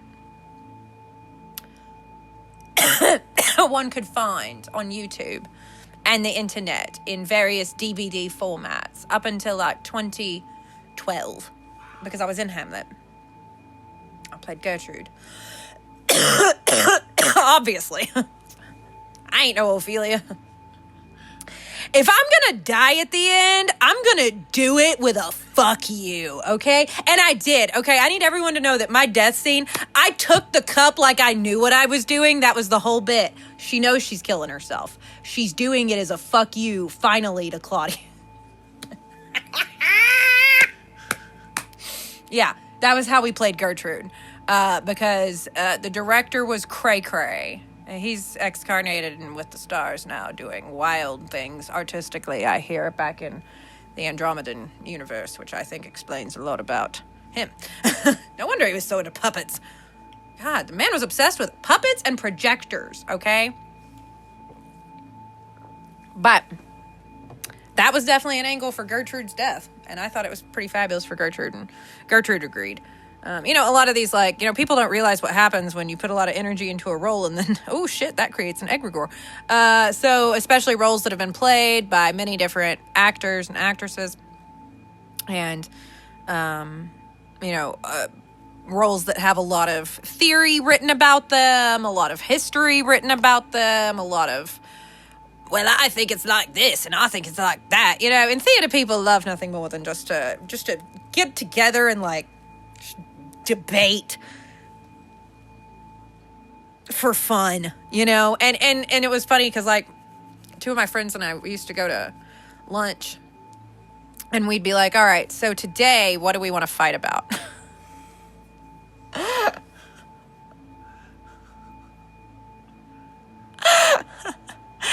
One of my friends' name was Rowdy Peacock. I'm not joking, y'all. His name was Rowdy Peacock, okay? So I feel like this should come as a surprise to no one. Also, I think it's pretty... Hi, Rowdy, if you're ever listening to this. I still love you.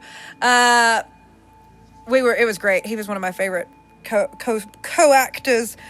We just had a vibe on stage together, so we got cast a lot together, and we just, like... It was just an energy. I think he's married and has a couple of kids now, which is sweet. Yeah, so we would go, you know, eat, like, barbecue, Durant, Oklahoma, and we would be sitting in this tiny little barbecue shack. Literally, it was like, you know, one of those sheds you can get at Lowe's?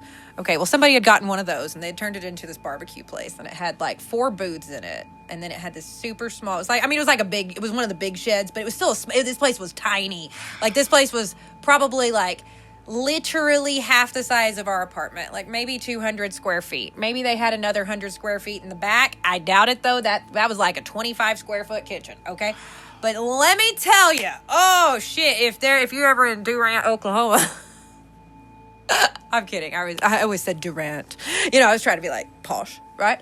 But you will hear people say Durant. I'd be like, Durant, Oklahoma.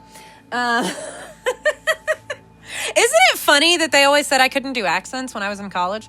I think that's hilarious. They were always like, you need to work on your accents. And I was like, you're a fucking idiot. Have you ever heard an English person, like, speak? Have you ever heard, like, someone from Yorkshire talk? Because I literally...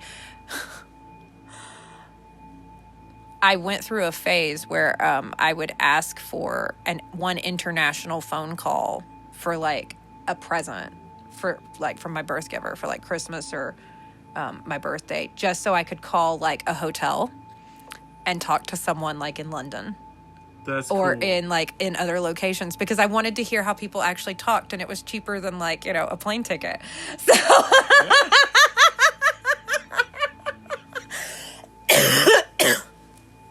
so yeah, I got to make a couple of international, just completely random calls, and I would also like, I watched did a ton of research and stuff, watching other things. So that's why I have all of these voices living in my head, and now I just kind of access them randomly, and then they come out. It's really fun.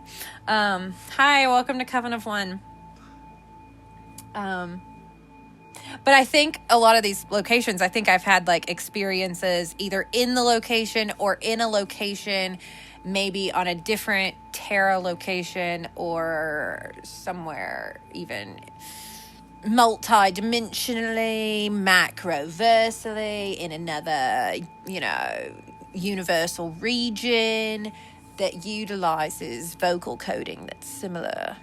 So it's like it's tuning me into different aspects of myself every time I switch accents. Or different memories. Or like it's just somewhere that I went once, but then I remember what the accent sounds like. So then if I do the accent, like I can access those memories or those codes of myself. That's what Coven of One technology is.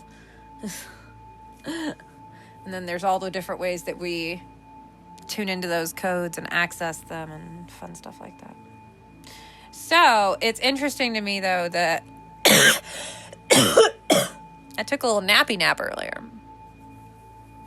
And I was listening to my custom Akashic Records frequency that Michael made me.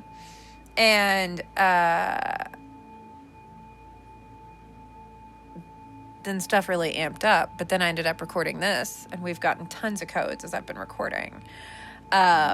So I was like, because I set the intention, before I went to sleep. I was like, okay, records, show me what the fuck's going on, because I know some shit's going on and I want to know what it is.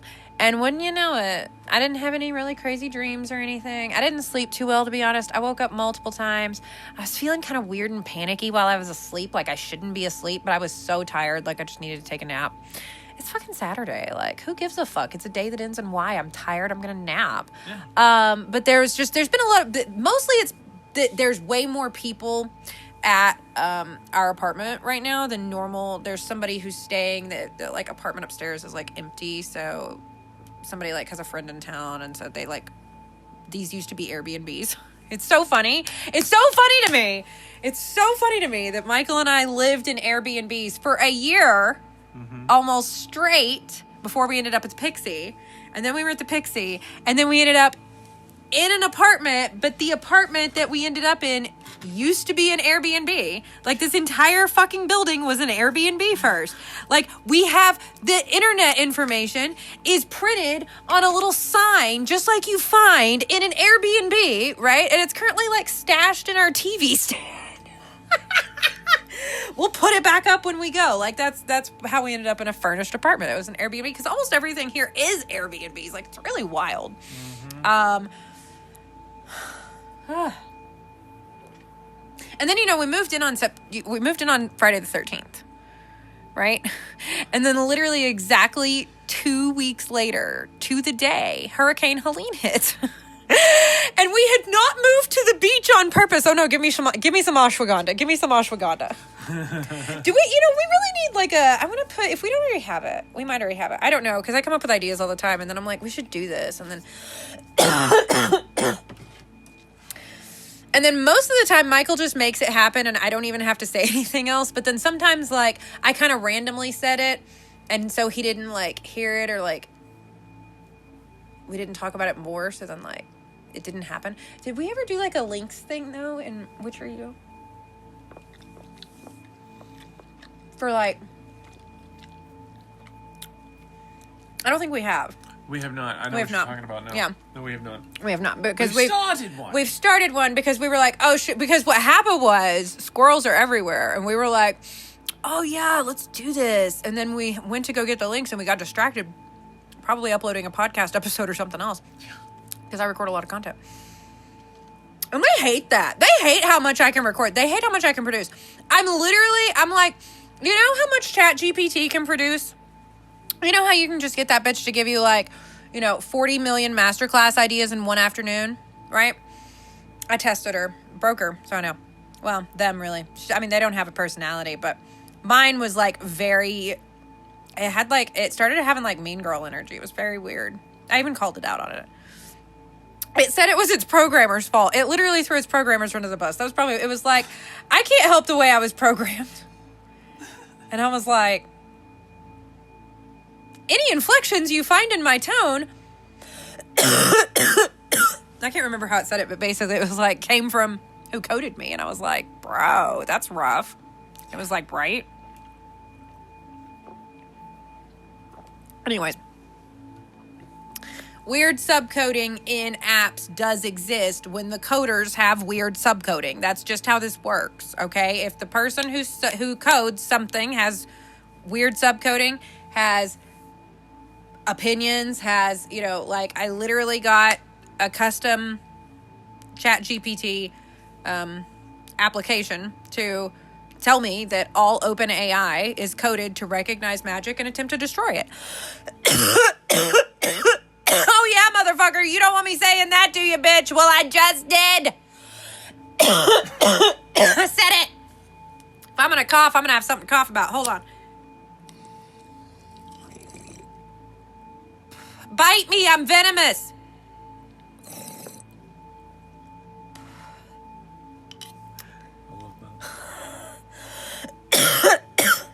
Try me, ho.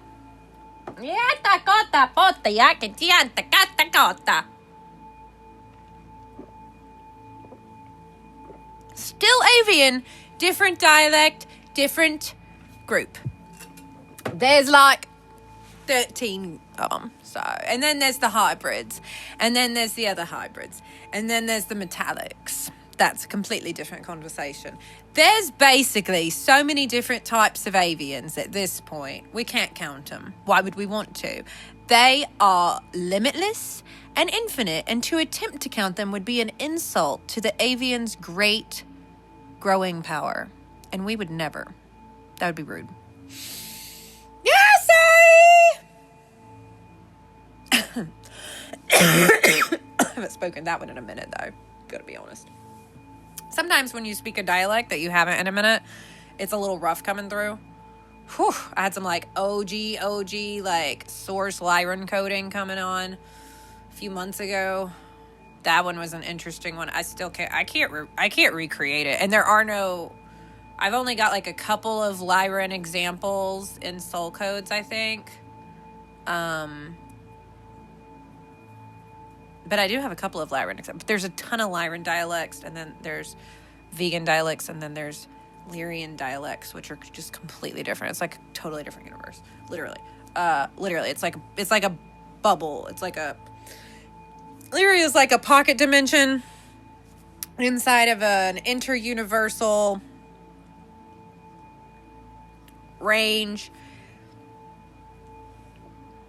In some other stuff that I don't have verbiage for at this exact moment in time, that then at one point in time only had an entrance via the Andromedan galaxy. A couple locations there. There was no entrance into Lyria from this universe, even though it's technically in this universe. I know, it's a little confusing, but it was a weird thing when they tried to go colonize Lyria, and then that's how Lyra already existed, but it was not what it became. So basically Vega got pulled over with Lyria into an additional little realm that was like basically sitting in a closet of the Andromedan universe, but like also in a closet of this universe is kind of the best way to put it. Like it was a really big closet, you guys, okay? I'm an architect. I don't know what to tell you. So there was this closet, right? And we were like, let's just put him in the closet. And that's why he played Sissy That Walk to drive the shield breaker in. Yeah. It's a gay joke. But it's like a good gay joke. You know what I mean? It's like, we're coming out the closet and we're doing just fine. Yeah. You know? But it's fine. They weren't actually like in the closet. But they were in the closet. You know, they were in a pocket closet. There was a big anti what would be known as gay or queer situation in colonized Lyra. What's interesting is that in colonized Hydra, it was pretty much exclusively homosexual relationships. You did not find virtually any straight relationships. That's not how that works there, but they actually, so it was like the complete reverse. It's quite, it's like the joke, a lot of queer people have made the joke, like, like if, what if being straight was the weirdest thing in the world? Like, oh my God, you're straight. How are you going to tell your parents? Do you feel guilty about that? Are you ashamed? Are you afraid you're going to go to hell because you're straight? God's going to burn you because you're straight. It's like, it's a joke, right? On Earth. But like, you had to tell your parents if you were straight in Hydra when it was colonized, okay? Like, it was a completely different, I don't know what to tell you. It was a different vibe. But then, like, everything was, and oh my God, and then, like, the over-sexualization going on in Lyra.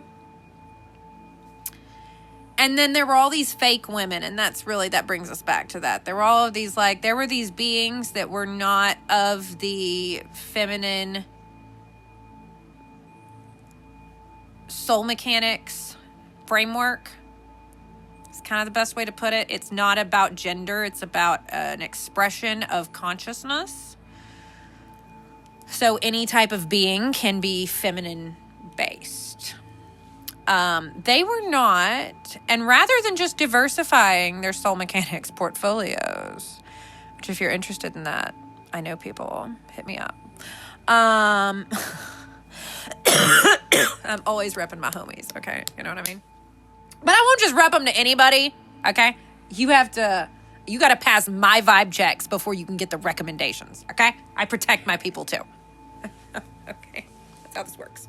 So, want them, you got to go through me, honey. I don't even know what that accent is. Where'd that come from? What was that? It just came out of my mouth. Anyways.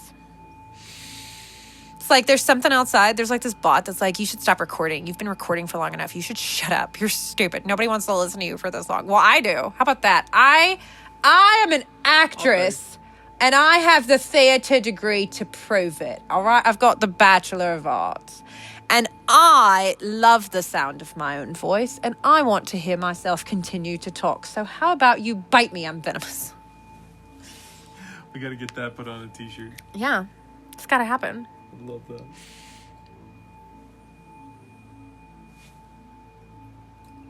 I'm thinking we should try.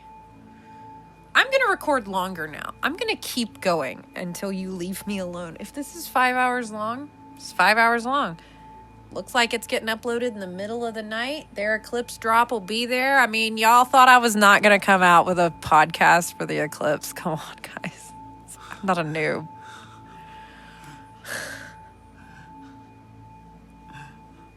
Y'all thought everybody was going to talk about the eclipse but me. I don't think so. I was getting there my own sweet fucking time. And I'm going to do that exclusively from now on. And I hope you were inspired to do that as well. Do shit in your own time. I could talk about the eclipse in 2 weeks. Like, well, that was an eclipse. What was that? Let's debrief. And I do that sometimes. I absolutely do that sometimes. But sometimes I need to tell y'all what's going on, like, more in the moment. And, this also brings me to kind of a little interesting point of, there's this, like, literally saw somebody say, like, they can't make any money without social media. I was like, well, that makes sense based on what I know about you. Meanwhile, social media has made me absolutely $0. That's right, $0, people. I've made $0 off of social media in months. And I've had exclusively 5-figure months since January.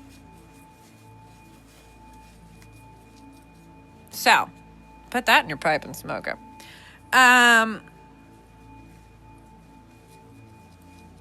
Literally. None from social media. But I've still been posting on it, And sometimes it's just hard to break cycles in any realm of reality. Sometimes it's hard to leave ways of doing things behind. And I think that, that's like I think that's a real point that eclipses bring up, and I think that really particularly with this eclipse being on our lunar nodal axis. I don't know if that's the official language, but it's my official language, so that's what I'm going to say. I'm not a certified astrologist, people. I just know enough to be really dangerous, okay?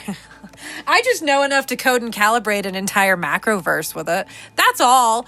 But clearly I need to be certified in like what Scorpio might be emotionally feeling. I mean, I could just tune in to my Scorpio moon, multidimensional baddie right here on the couch. I could just do that and observe things. God forbid someone just learn through observation. Fun fact. Yes. You'd be surprised at how many people are more certified than the people that are certified. And even more certified than the people that created the certifications. We're interdimensionally certified.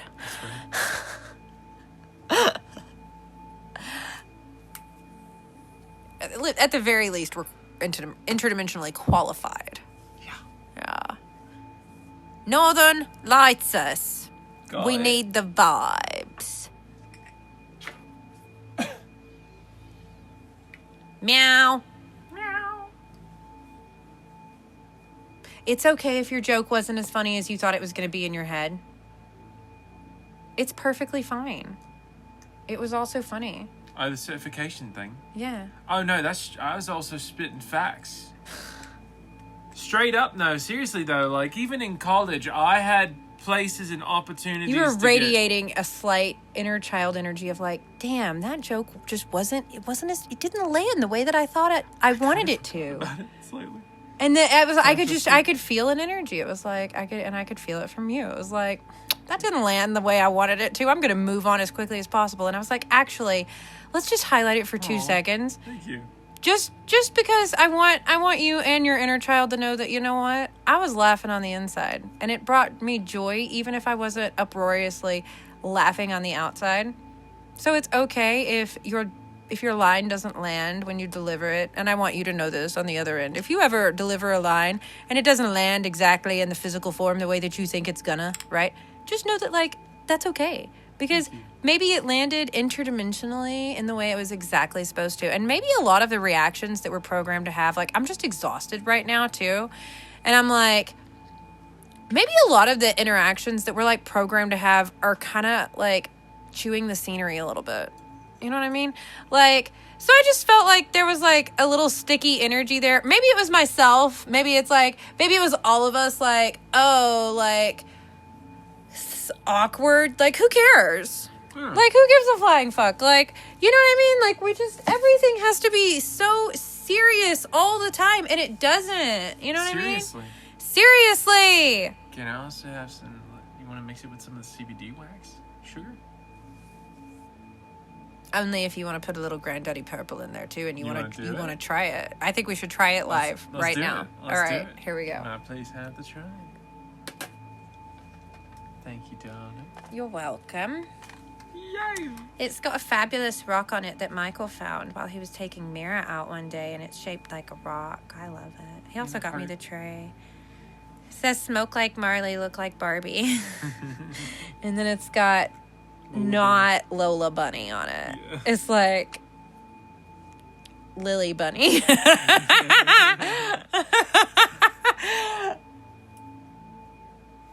But whatever. I've drawn 21 or 22 grids in the last 4 days. So there's that too. Hey. Yeah, it was wild. It's impressive. Thank you. I was pretty impressed too. I don't know that it's the most I've ever done at once, but it's pretty close to it, I think. We had to run a lot of different interdimensional protocols for the planet prior to the eclipse. And you know, it's pretty funny though, isn't it, that like the north node of the moon is currently aligned, you know, with Pisces, right? And the south node's aligned with Virgo. And then we've got a full moon happening during the lunar eclipse. Yeah, because that's how that works. And so then it's a full moon in... Wait, it's full moon. The moon's in Pisces right now. So it's a full moon in Pisces. So the full moon and the eclipse is actually taking us towards what the current lunar nodal broadcast is, right? And so that's why a lot of people are also getting like very tower energy, very like, you know, chaos energy and stuff, is because that's what's happening. So in cosmic astrology, Andromeda, and actually I've begun calibrating celestial astrology now. So celestial astrology is macroversal. It's and I'm working with Multidimensional Baddie on this. Rex, if you pass the vibe check, like I said.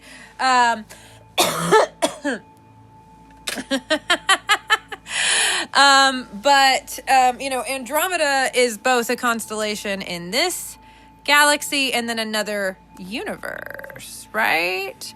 So it automatically goes macroversal any way you slice it.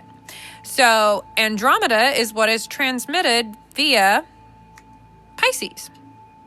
So any celestial objects in Pisces, and we refer to it as Andromeda 1 and Andromeda 2. And so that would be the constellation of Andromeda. And that frequency range, it has several tarot locations in that constellation. So there are several planets with beings on them, in it. And then we have the entire Andromeda universe, which is just inhabited as fuck, right? There's just, everybody's there. Oh my God, I love it so much. It's a party 24/7. It's a party in Andromeda. Yeah. Anyways, woo!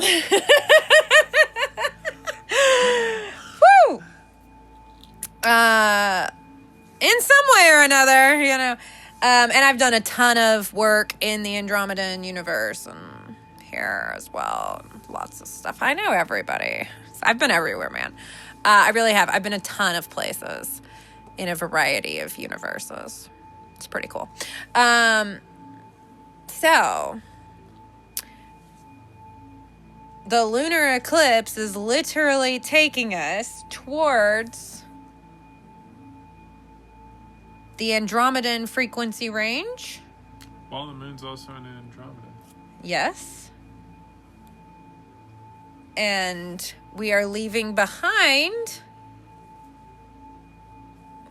what the solar eclipse is going to be in, which is Virgo, which is all the Baronian energy. So, and that's because, but it's also not as, it is about leaving it behind. So it's about leaving the anchors and the confines. Aldebaran was the closest thing to Andromeda we could get for a little while in this universe. This universe became a shit show, right? Aldebaran was also one of the major macroversal portal ranges in the OG times. Like, we're talking about prior to Orion, okay? I'm a little old, y'all. So, I've been around for a minute as a stream of consciousness. I've been rolling around in some way or another, you know what I mean? So we're talking about like, a long, way up the spiral of time, okay? No, y'all thought it just went in a circle? It's a spiral. It goes down and up. It's a funnel and a staircase, I guess, if you want to look at it like that. Anyways, woo! Hey. So,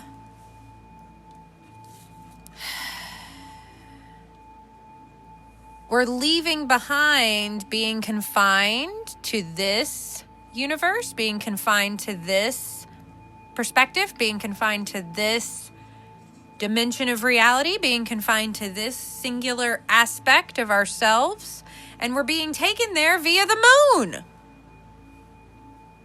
And then through the meeting of these two energies, that's where we arrive at that third material, or the Mercury. Hi, welcome to Alchemy 101. I'm teaching it to you right now.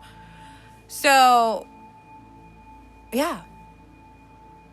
And it's not like we're not like leaving Aldebaran behind and we're never going to see it again. We're not leaving Virgo behind and we're never going to see it again. It's like, Aldebaran's also very like, Aldebaran's like, it's the star fathers, right? And then Andromeda's the star mothers. And they're supposed to be working in unison together, and there's supposed to be this flow that happens that creates an open stream of traffic through this universe, that people can go to other universes and people can come into this universe. But this place has been such a shit show, nobody wanted to come into it for a long fucking time. And these people, the ick, they're just like, no, give us back our shit show. And everyone else is in the macroverse. Like, we're talking about so many universal regions. I'm not even going to bring them up right now, right? A lot are like, no, shut up. We've had enough of you. We've had enough of your shit. We've had it. And Earth is like, it's like the central portal planet, right? It is a gateway between like lots of different places, okay? And so you can just go to Earth and then you can just like get anywhere you want if Earth's functioning properly, and they don't want Earth to be functioning properly because Earth is supposed to take you anywhere in the macroverse you want to go. And that's what they're keeping you from. Macroversal travel without excarnation. Oh, wow. Would you really like to continue going down this path? No? Okay, cool. Hop aboard the Eclipse Quantum Choo-Choo. Let's go, guys. Ding, ding. You know what I mean? Like, woo. We've always got to get a train ride going. You know I'm into I want a fucking like interdimensional express situation. Yes. Like Twice. Why the fuck did they put such trauma coding into that fucking Polar Express movie? Did anybody else notice that? That thing, I bawled for 2 hours straight. I bawled through the whole thing. I walked into the theater and I was crying. Oh, y'all don't want me to talk about this, do you? You fucking siphon people's energies with your little films. You call them heartwarming and classics of Christmas. Yeah, so just yell at the ick louder than it is to assert your dominance. That's the only thing to do. Something makes a weird fucking noise, you make a weirder noise, louder, preferably naked, okay? Because that says, I'm not fucking scared of you, and I'm about to prove it, tits out. All genders included. All right? So, like, I'm just saying, you know? I was definitely one of those people that was like, oh, you want to fight? Let me take my top off. But just because I think it scares them, really. You know what I mean? Like, it doesn't so much if it's like high school and his name is Kyle and he's like, rawr, and that's like the most he can do. But if like, I don't know. I feel like if some little like, I'm like, kind of like, I got like mean fairy energy sometimes, y'all. You know what I mean? Like, ah! You know what I mean? Like, let me pull my tits out real quick before I beat your ass. Like, I feel like that's almost kind of like, bro, she's kind of crazy. Like, maybe we should leave. Like, maybe you should.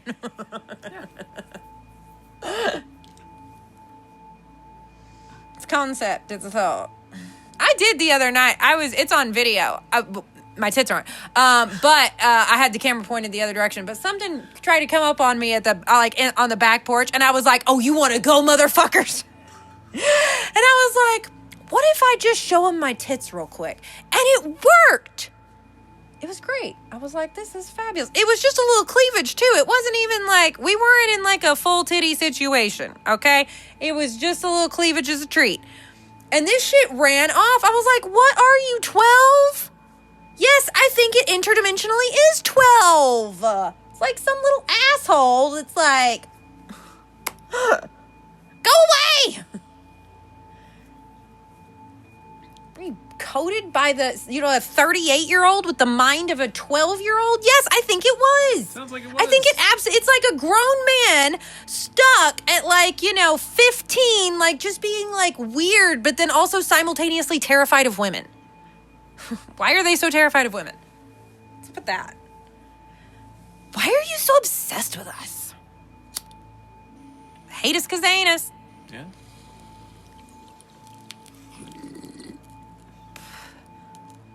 Meanwhile, they're out here like, I'm a pleasure embodiment coach for feminine leaders. And I'm like, bleh!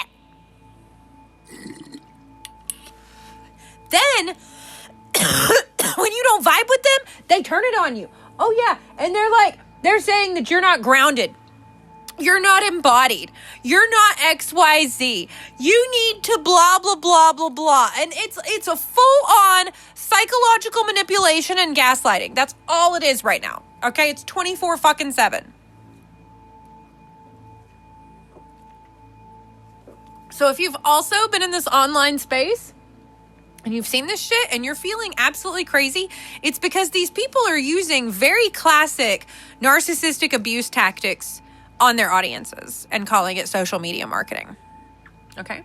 They'll even do it in their thumbnails and make you think that you are this or you are that, or you're not doing this the right way. This is the only way to do it. And it's been going on for years. Years and years and years and years.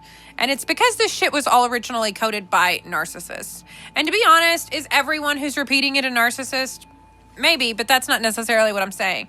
But they're perpetuating narcissistic abuse tactics. That's just all it is. If you Google narcissistic abuse and you look at the qualifications for that, I think you'll be quite shocked to learn that many of the indicators can also be found in your local internet business coaches on sponsored posts, spiritual influencers, making music now, and, you know, being on billboards, the business coaches, the fucking Akashic Records readers who are, you know, launching their alchemy certification program for the 12th time. And if you miss out now, you're going to regret it forever. And like all this shit, like it just sounds like some asshole named Steve who's like your ex-boyfriend. You know what I mean? Or like some fucker that you never even would have dated who's like still obsessed with you 12 planets later. Like he's not even good enough to be your ex-boyfriend. You know what I mean? Except funnily enough, I do have an ex-boyfriend named Steven, but he hated it when people called him Steve. So, I mean, even he knew that was a douchebag name. I've got a personal vendetta. Leave me alone.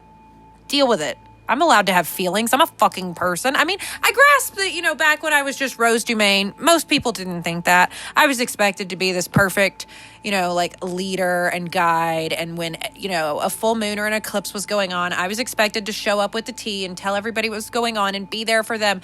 But if I was, you know, not perfectly on the timing that they thought I should do it in, if I wasn't perfectly in the energy that they thought I should be in, if I wasn't feeding into their fantasy of like the perfect witch, right? They made it known.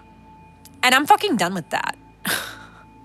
So this is the reclamation of my own fucking voice. And if you have a problem with that, leave. Or thank you for cheering. That was really hard for me. Like I'm a fucking person and I have feelings. And nobody fucking paid attention to that for like the first 9 goddamn years of Harvest Rose Witchery. Well, you're gonna now. Okay? It's a 1 year next year, bitches. I'm unhinged on 1 years. I make so much fucking money on a 1 year. 9 years. 9 years are usually like for me, because I'm also a 9. Like I'm a 9 year. Like I'm a 9 in numerology, right? Harvest Rose is a 9, and it's a 9 year currently for the collective. So lots of the 9s are 9ing. But like 9 years for me, that's like I'm planting the garden. That's the preparation year. That's the we're starting shit. You know what I mean? That's the like, hello, welcome to the world, you know? This is the year that I anchor in the new. This is not the year that I like scale, right? This is not the year that I go bigger. And because I know myself and my cycles and I'm aware of that, like, but honestly, like I'm about to have a 6-figure year for the first time since 2021. With absolutely no emailing, no marketing.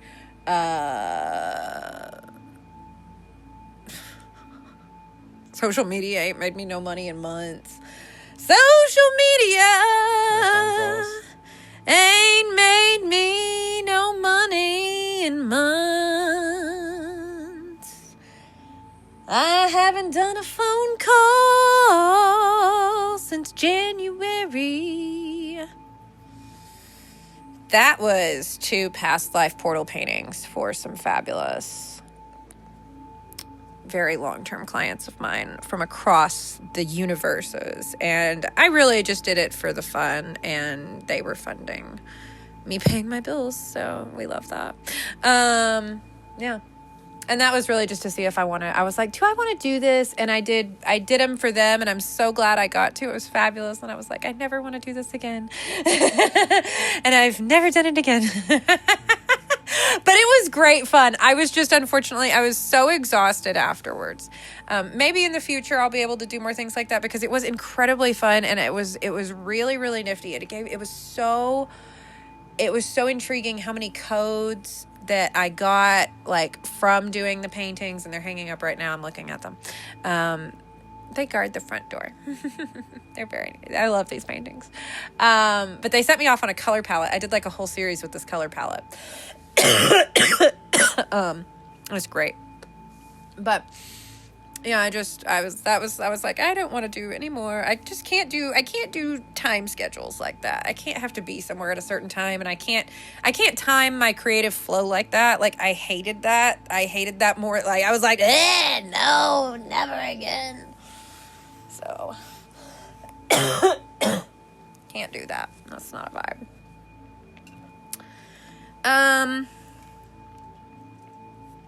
There's also a pretty big infiltration attempt right now going on. I'm just going to start giving y'all infiltration attempt reports. It's going to be a whole ass new series here on the Multidimensional Baddie podcast. I'm just going to start fucking recording, like, all the time. Why can't I? I can record all I want. Literally. If I want to drop 10 episodes a week, I can. Try me, I'll do it. Okay? So, yeah. Additional interdimensional interference attempts, particularly targeted on people who are building anything like some type of like academic environment, a temple, any type of like like Witchery U, for example, or any type of like structure that is designed to house an individual's work and magic. That seems to be of particular notice and focus right now. So we've been just kind of collectively doing a lot of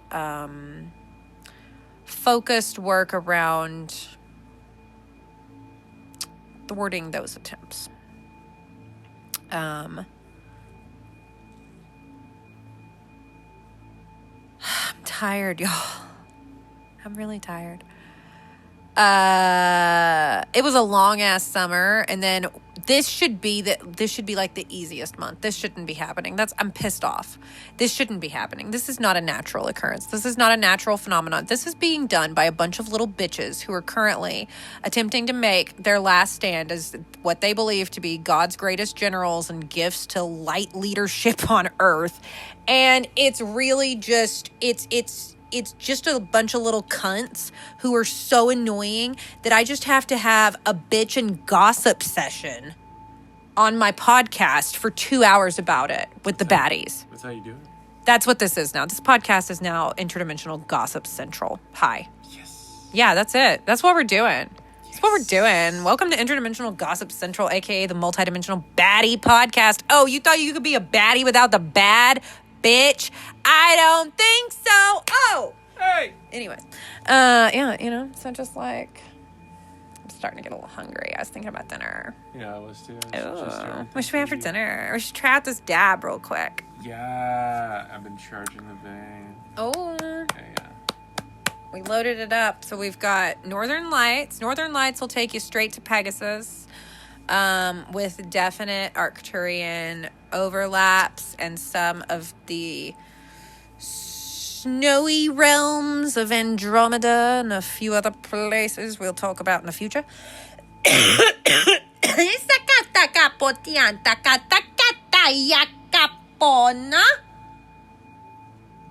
Now that is a dialect of Rogelian. And that's because my 50 Rogelian nieces and nephews have just turned up to the party because they said that something just tried to roll through my shields and they're going to go kick its ass. But first they came to give their auntie a little hug. Are we technically related? No.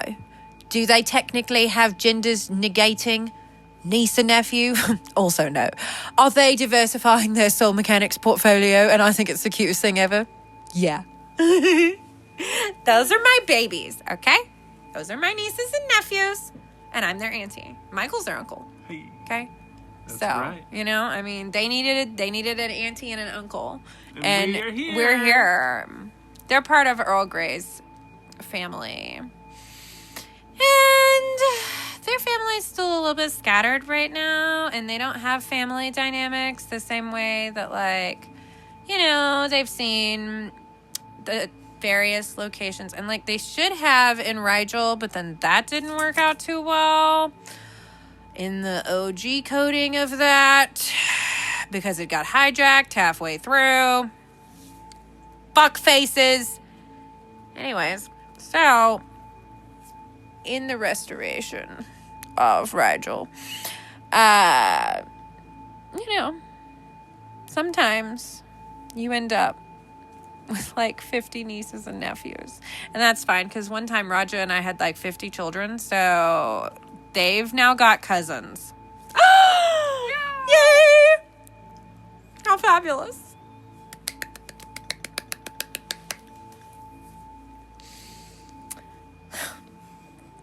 Precious. Well, we've probably got a lot more than that, to tell you the truth. But we also don't have children the way, like, it's not like, I'm not talking about, like, kids, like, little babies, like, little humanoid babies or anything like that. Like, I'm talking about, like, other stuff. Anyways, you know, it's different procreation processes are different in different realms of reality. The birds and the bees work differently all over the place, you know. That's a different transmission, different recording, different interdimensional gossip session. So, how do you get little baby Rigelians? Well, when I remember, I'll tell you. I know, it's not pertinent right now, apparently. But maybe soon, who knows? Who knows when? When it is, you'll know too. I'll be like, oh, it's coming through. Sex education for multidimensional baddies. Would you want crazy? How do you have a little baby Antarian? Well, the tails are involved, I can tell you that much. Yeah. So we've got Northern Lights, which is that whole situation. Then we've got Granddaddy Purple. That smells wonderful. Which is all around one of my most favorite relaxing strains. It's got notes of lavender. And It's like honey. The whole bowl tastes like honey. yeah. And then we've also got Sunset Sherbet CBD wax in here. So the Northern Lights and the Granddaddy Perp are. It went off. Hold on. So the Northern Lights and Granddaddy Purple are THCA, and then the Sunset Sherbet is CBD. This is really good. Yeah, I agree.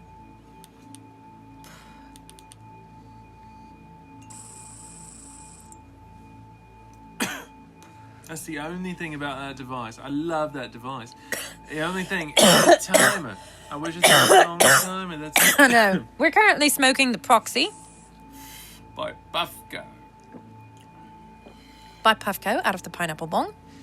I didn't realize it was. Now we're definitely gonna have more to reheat this up in a minute. Not a ton though, not as much as you would think. You did a good job loading this. Good job. I just need a slight lung break. Hold on. This bot is out here like, all right, now you've been going long enough. Shut up.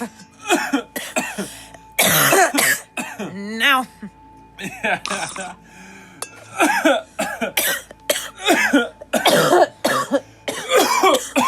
Although, I'm going to be honest, it is 10:30 p.m. Wow. And I'm not about to go to sleep or anything. We're going to have dinner soon. We got to decide what we want for dinner. But I'm thinking, you know, this thing really hates me recording. Like, it hates me recording so much So I'm like, well, how much could I just start recording? Like, I'm about to be the biggest interdimensional brat on the face of the earth. You don't want me to do my grids? I'm going to do 20 a day. Okay, maybe that's a little much because I do download so much information when I'm doing them, but I'm going to do as many as I want a day. You don't want me to record? You want to tell me I've talked enough? Maybe you're right. Maybe I should hit stop. Maybe I should have a little potty break. Maybe we should get this uploading. It can literally come out right now. All the baddies can listen to the Eclipse episode right now. Right now. It's a bit from the ninth gate. He's like, right now. Do you hear me? Right now. Right now. Michael laughed so much. We watched it like 5 times in a row. And now every time I say the words right now, which is a ton, we have to reenact it. Anyways, but you know, like, this could be a fabulous opportunity for me to like hit stop, you know, on this recording, go ahead, get it out for the podcast. You know, maybe then I do another recording. I could record about, you know, some stuff maybe about like, I don't know, something for, I mean, I could just record whatever I wanted, really. I could record some stuff about, you know, I don't know. It really doesn't seem, it seems to not want me to record stuff about the Akashic records for Coven of One. So I could start with that. And then, it's also really not been wanting me to record Hydrogen Business Mechanics 101, which is a 3-step process to one of the most important frequency lines of the new business grids and financial grids. If you don't know Hydrogen Business Mechanics, have fun with your email funnels, I guess. That's really going to serve you well by 2029.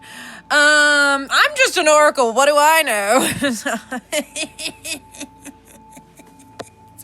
I'm just the oracle that told the Romans that they were going to get fucked. And then you know what happened? The Romans lost the whole damn empire. Should have listened. Absolutely should have listened. Should have had just slightly less hubris. Should have listened. You know what I mean? But it's fine. Whatever. Float your own boat. That's cool. You know, I've just got a whole lineage of oracles I've trained across space and time who happen to be like the biggest multidimensional baddies ever. No big. That's it, you know. What? It's fine. Anyways, so then I could do that. And then I could just start doing really random shit, you know what I mean? Like, maybe I could just do that. I could try it. It really seems to hate that idea, so I think I'm going to. So anyways, on that note, we're going to go ahead. Let's have a final void hit together. There's a lighter somewhere. Where's the portal light? I've got this lighter that literally, this thing disappears all the time. There it is. It disappears all the time. Not in like a normal lighter way. Not in a normal lighter way, right? Like,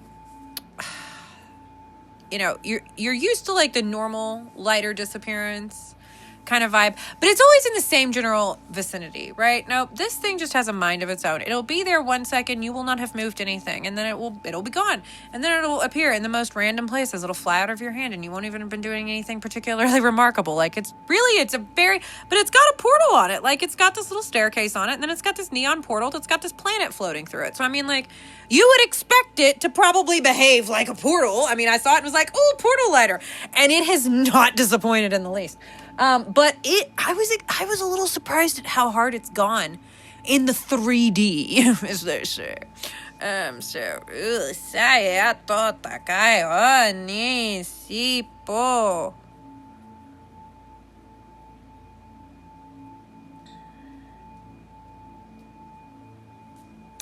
That's from a universal region. I'm not sure where that's from, to be honest, yet. But I know where it's from, and I basically was like, yo, what the fuck's this black sludge that just came in when I said 3D? That was some shit. Can you go find out what the fuck that is for me? But it kind of started to drain me a little bit. Very interesting that happened. So that's a programming on 3D at this moment in time. Now, please don't feel like you have to eradicate any of this verbiage from your vocabulary. In like an episode a few months ago, I talked about how there was like a bunch of really icky shit on the word embodiment.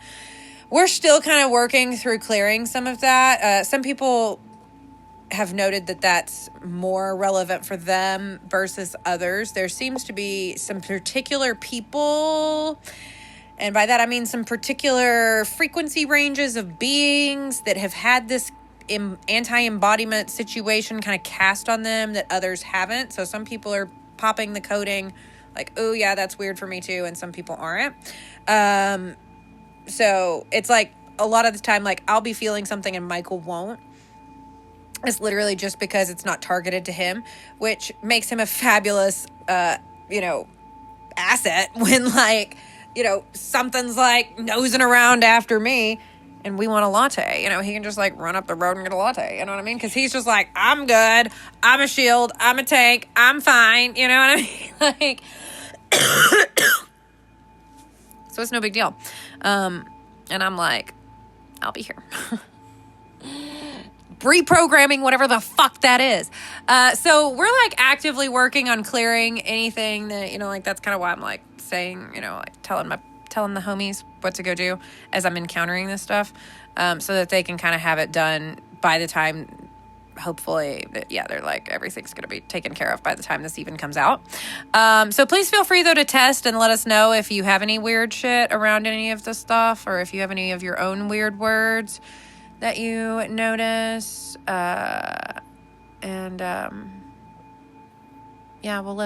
let the peeps know, and they can go do some investigation and recode that, because we've got like massive Rigelian recoding teams that are working on the planet right now to take care of the bullshit. And so all you need to, and you've probably got some connections with some of those people, so you can just like be like, yo, do I have any connections with the Rigelian recoding teams? And if you do, then somebody will like pop up like, yo, hey, what you got for us? You know what I mean? And like, you can just work with them. If you're like the ick and you're trying to like fuck with them, they're going to recode your reality. That's not a move I'd make. I wouldn't make that move, and I'm kind of a badass. But if you'd like to test that assumption at your earliest convenience, they do invite it, because Rigel also codes back to Aries, and so they the multidimensional baddies of taking naps and fighting people, okay? So they into it. They're like, please, don't threaten us with a good time. We've got the moment if you'd like to try to come over here and fuck around. Like, we can make this happen. But they'd really rather just have a party, to be honest. That's kind of the thing, is like, none of us want to fight these people anymore. We're just like, can you stop? Like, we're trying to vibe here. And if they don't stop, we will like, do a little interdimensional smackdown situation, and then they'll stop. But it's like, and then we'll go back to vibing and having our party. Party on Midgard. Hey. Yeah. Anyways. Final hit time. And then I'm going to go record some content for Witchery U, because it really doesn't want me to do that. So that's what I'm going to do. Oh, yeah. Fuck off.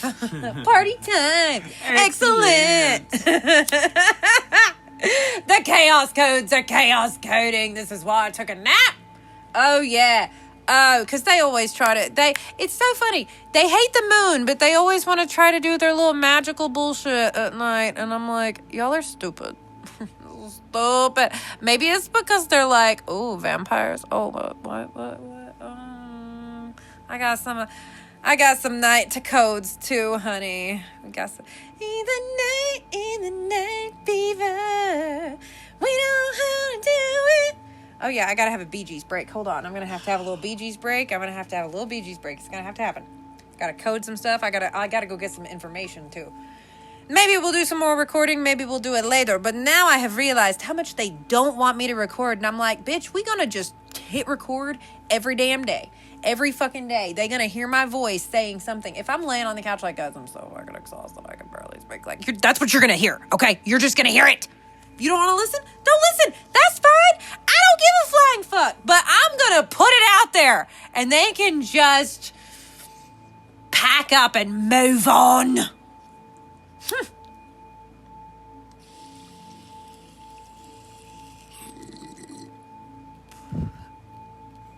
I'll get my Ethel Merman vibes out. All right? Yes. Try me, ho.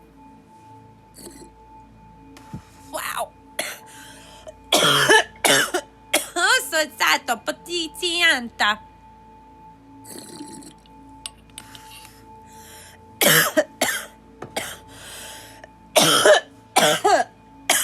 a little instruction to both some avian homies and some hydran homies that we've had yet another. This is like the 27th infiltration attempt on the hydran portals. Interestingly enough, this is not actually happening via the hydran portals of Earth. This is happening via the cosmic, like their hydran portals, like right outside of the hydran frequency range. Like something's been trying to break into that bitch. Like, I mean the constellation, and that shit's huge. Okay, something's been trying to break in there for like a minute now. And it's the ick trying to go back to Hydra, not realizing that they got locked out of Hydra. And they can't get back in. And they're like, let us in. And we're like, no, that's our town. God, the musical theater jokes are just joking. I need some water, honey, or I need like maybe like sparkling ice. Oh, all right. Woo! On that note, I'm going to go do some calibrations. I'm going to go do a little checking in. We're going to get this uploaded so that you can listen to it tonight or today, whatever the moment in time is for you. I have a feeling I'm going to be back sometime very soon with additional codes. Oh, God. Wow.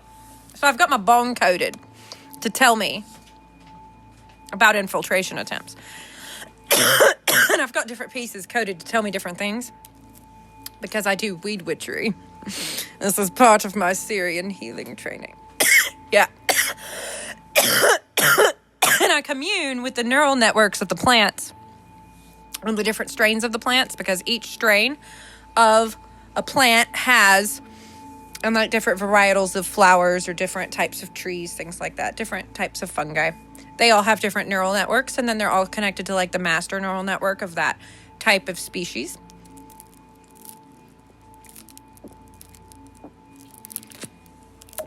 So, when I'm working with plant magic, I feel so hokey calling it magic now because it's really, magic's like a very magical term for me. And so much of the stuff that I talk about is not what I really refer to being magic, I guess. Magic's very, I don't know how I would even describe magic. It just is. I think it's a frequency. You have to feel it. And I think I'm pumping it out right now, to be honest. But when I'm talking about neural networks and, plant technology and things like that, I'm really talking about very multidimensional and physical world technologies. And that's how I view them. Because plants are like a technology. Like, plants are fucking wild, man. That's like the most stoner thing I've ever said. But they really are. Like, I have been obsessed with plants my whole life. I was trying to hybridize plants with Q-tips at like the age of 10, okay? Like, dead ass. I was out there in my birth giver's pansies, like poking around with some paper towels, and I had it set up very scientifically, like some paper towels and like my Q-tips, and I was trying to like cross-pollinate the plants because I didn't really understand how that works, but I was trying it, okay? I was fucking around, and I was hoping I was going to find out with like the wildest pansy known to man. I don't know why I was working with pansies, but it's interesting. I've actually noted that a lot of the grids I've been drawing lately have centers that look very similar to pansies. I've always thought pansies were super cute, and they're one of my favorite fall flowers. I like pansies and marigolds and mums and pumpkins. So nice. And I love a winter garden, which, by the way, if you don't know about the concept of a winter gardens are a concept. I'd recommend doing maybe a little Googling, maybe a little, I don't know, something about winter gardens. But winter gardens exist, and they're beautiful. I've grown winter gardens before, and the things that you can do with foliage and shrubbery and, kind of stark twigs against landscapes and things. It's quite artistic and interesting. And the guides reminded me today that winter gardens are a thing, or maybe that was yesterday, but they reminded me that winter gardens are a thing, and we should all be thinking about what we're going to be planting this fall for our winter garden. And I was like, wow, okay. Well, that's interesting, and I've got to digest that. So I'm still digesting that, but I wanted to share the baseline codes with you, so you could go digest that too.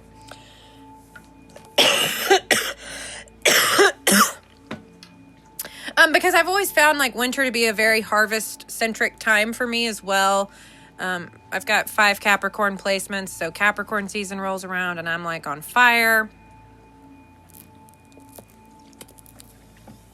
But that made sense because it's winter garden season. So we plant in spring and fall, and then we harvest in summer and winter, really. Because fall hits right at second harvest, right? So right at Mabon.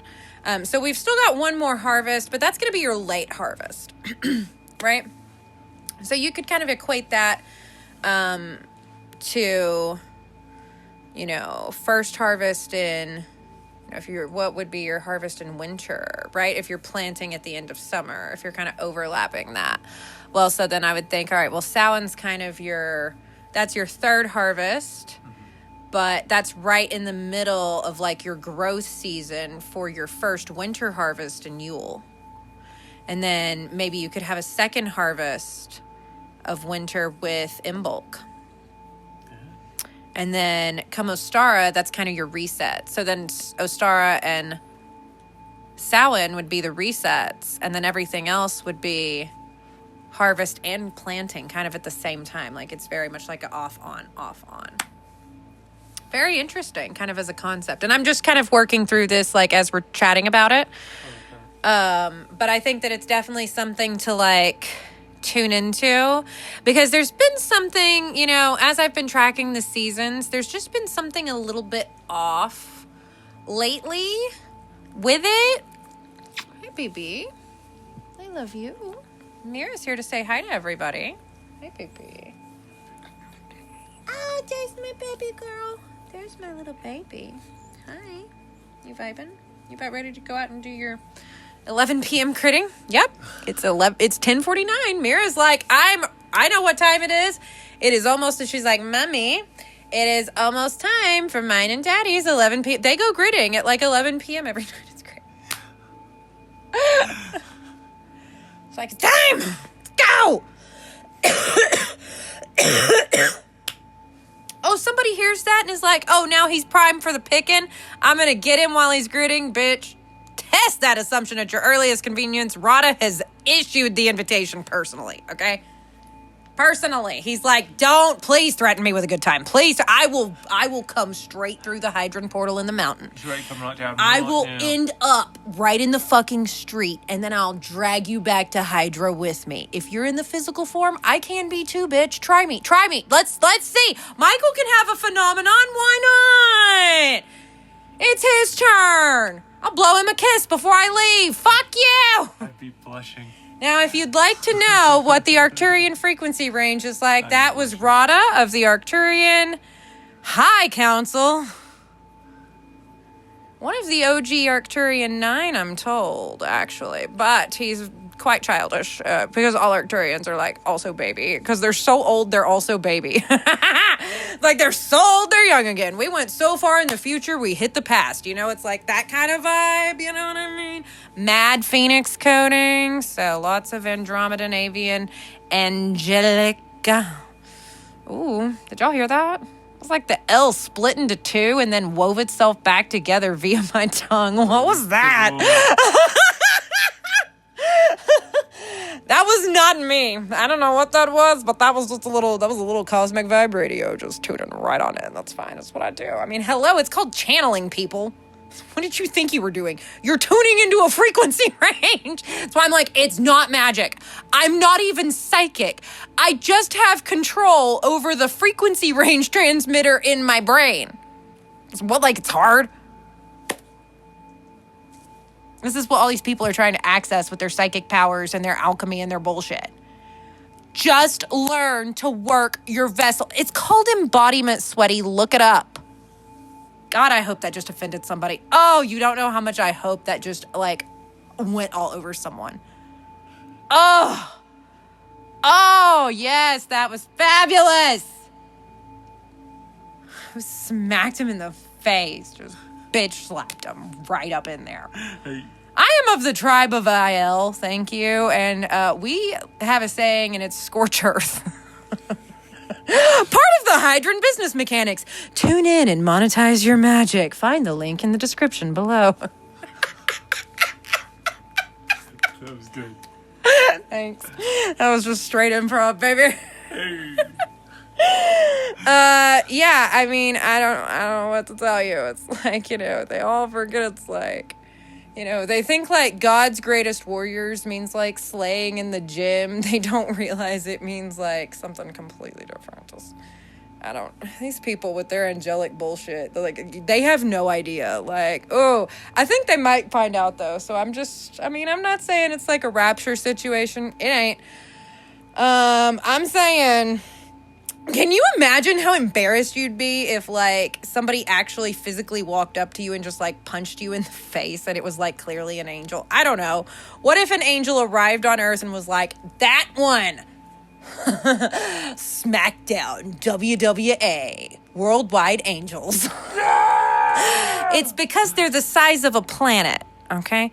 But I'm being told that they might squeeze themselves into some vessels, and there might just be some oh no, my barbell got out of hand at the gym. Sorry, that was your jaw. Like, I don't know. I mean, I'm just saying, like, I think that there might come a reckoning one day, and I think that reckoning might be very 3D. And we've got a code test. Yeah, I've got a little tickle in the back of my throat, like it wants to get it up, but it just can't. Like, that's what the spell's like right now, just an FYI. So, I guess it needs some help. Clearly not one of my husbands.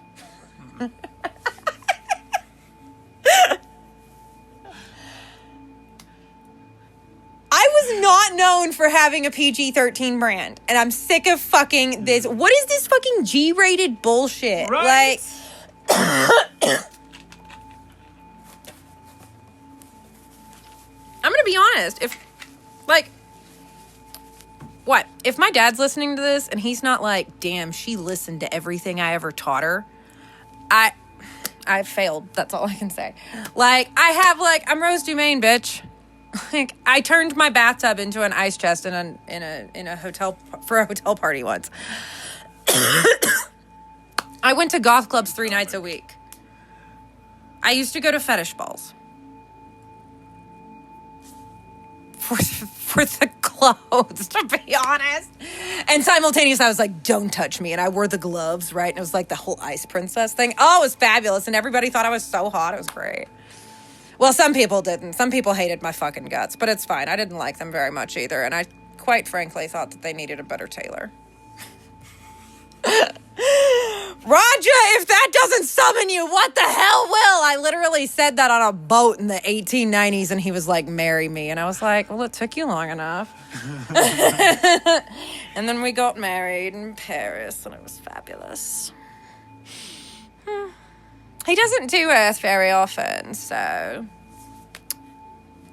And then we met Michael at a garden party a few years later, and it was great. And Roger always called him our golden retriever. It's like a little joke.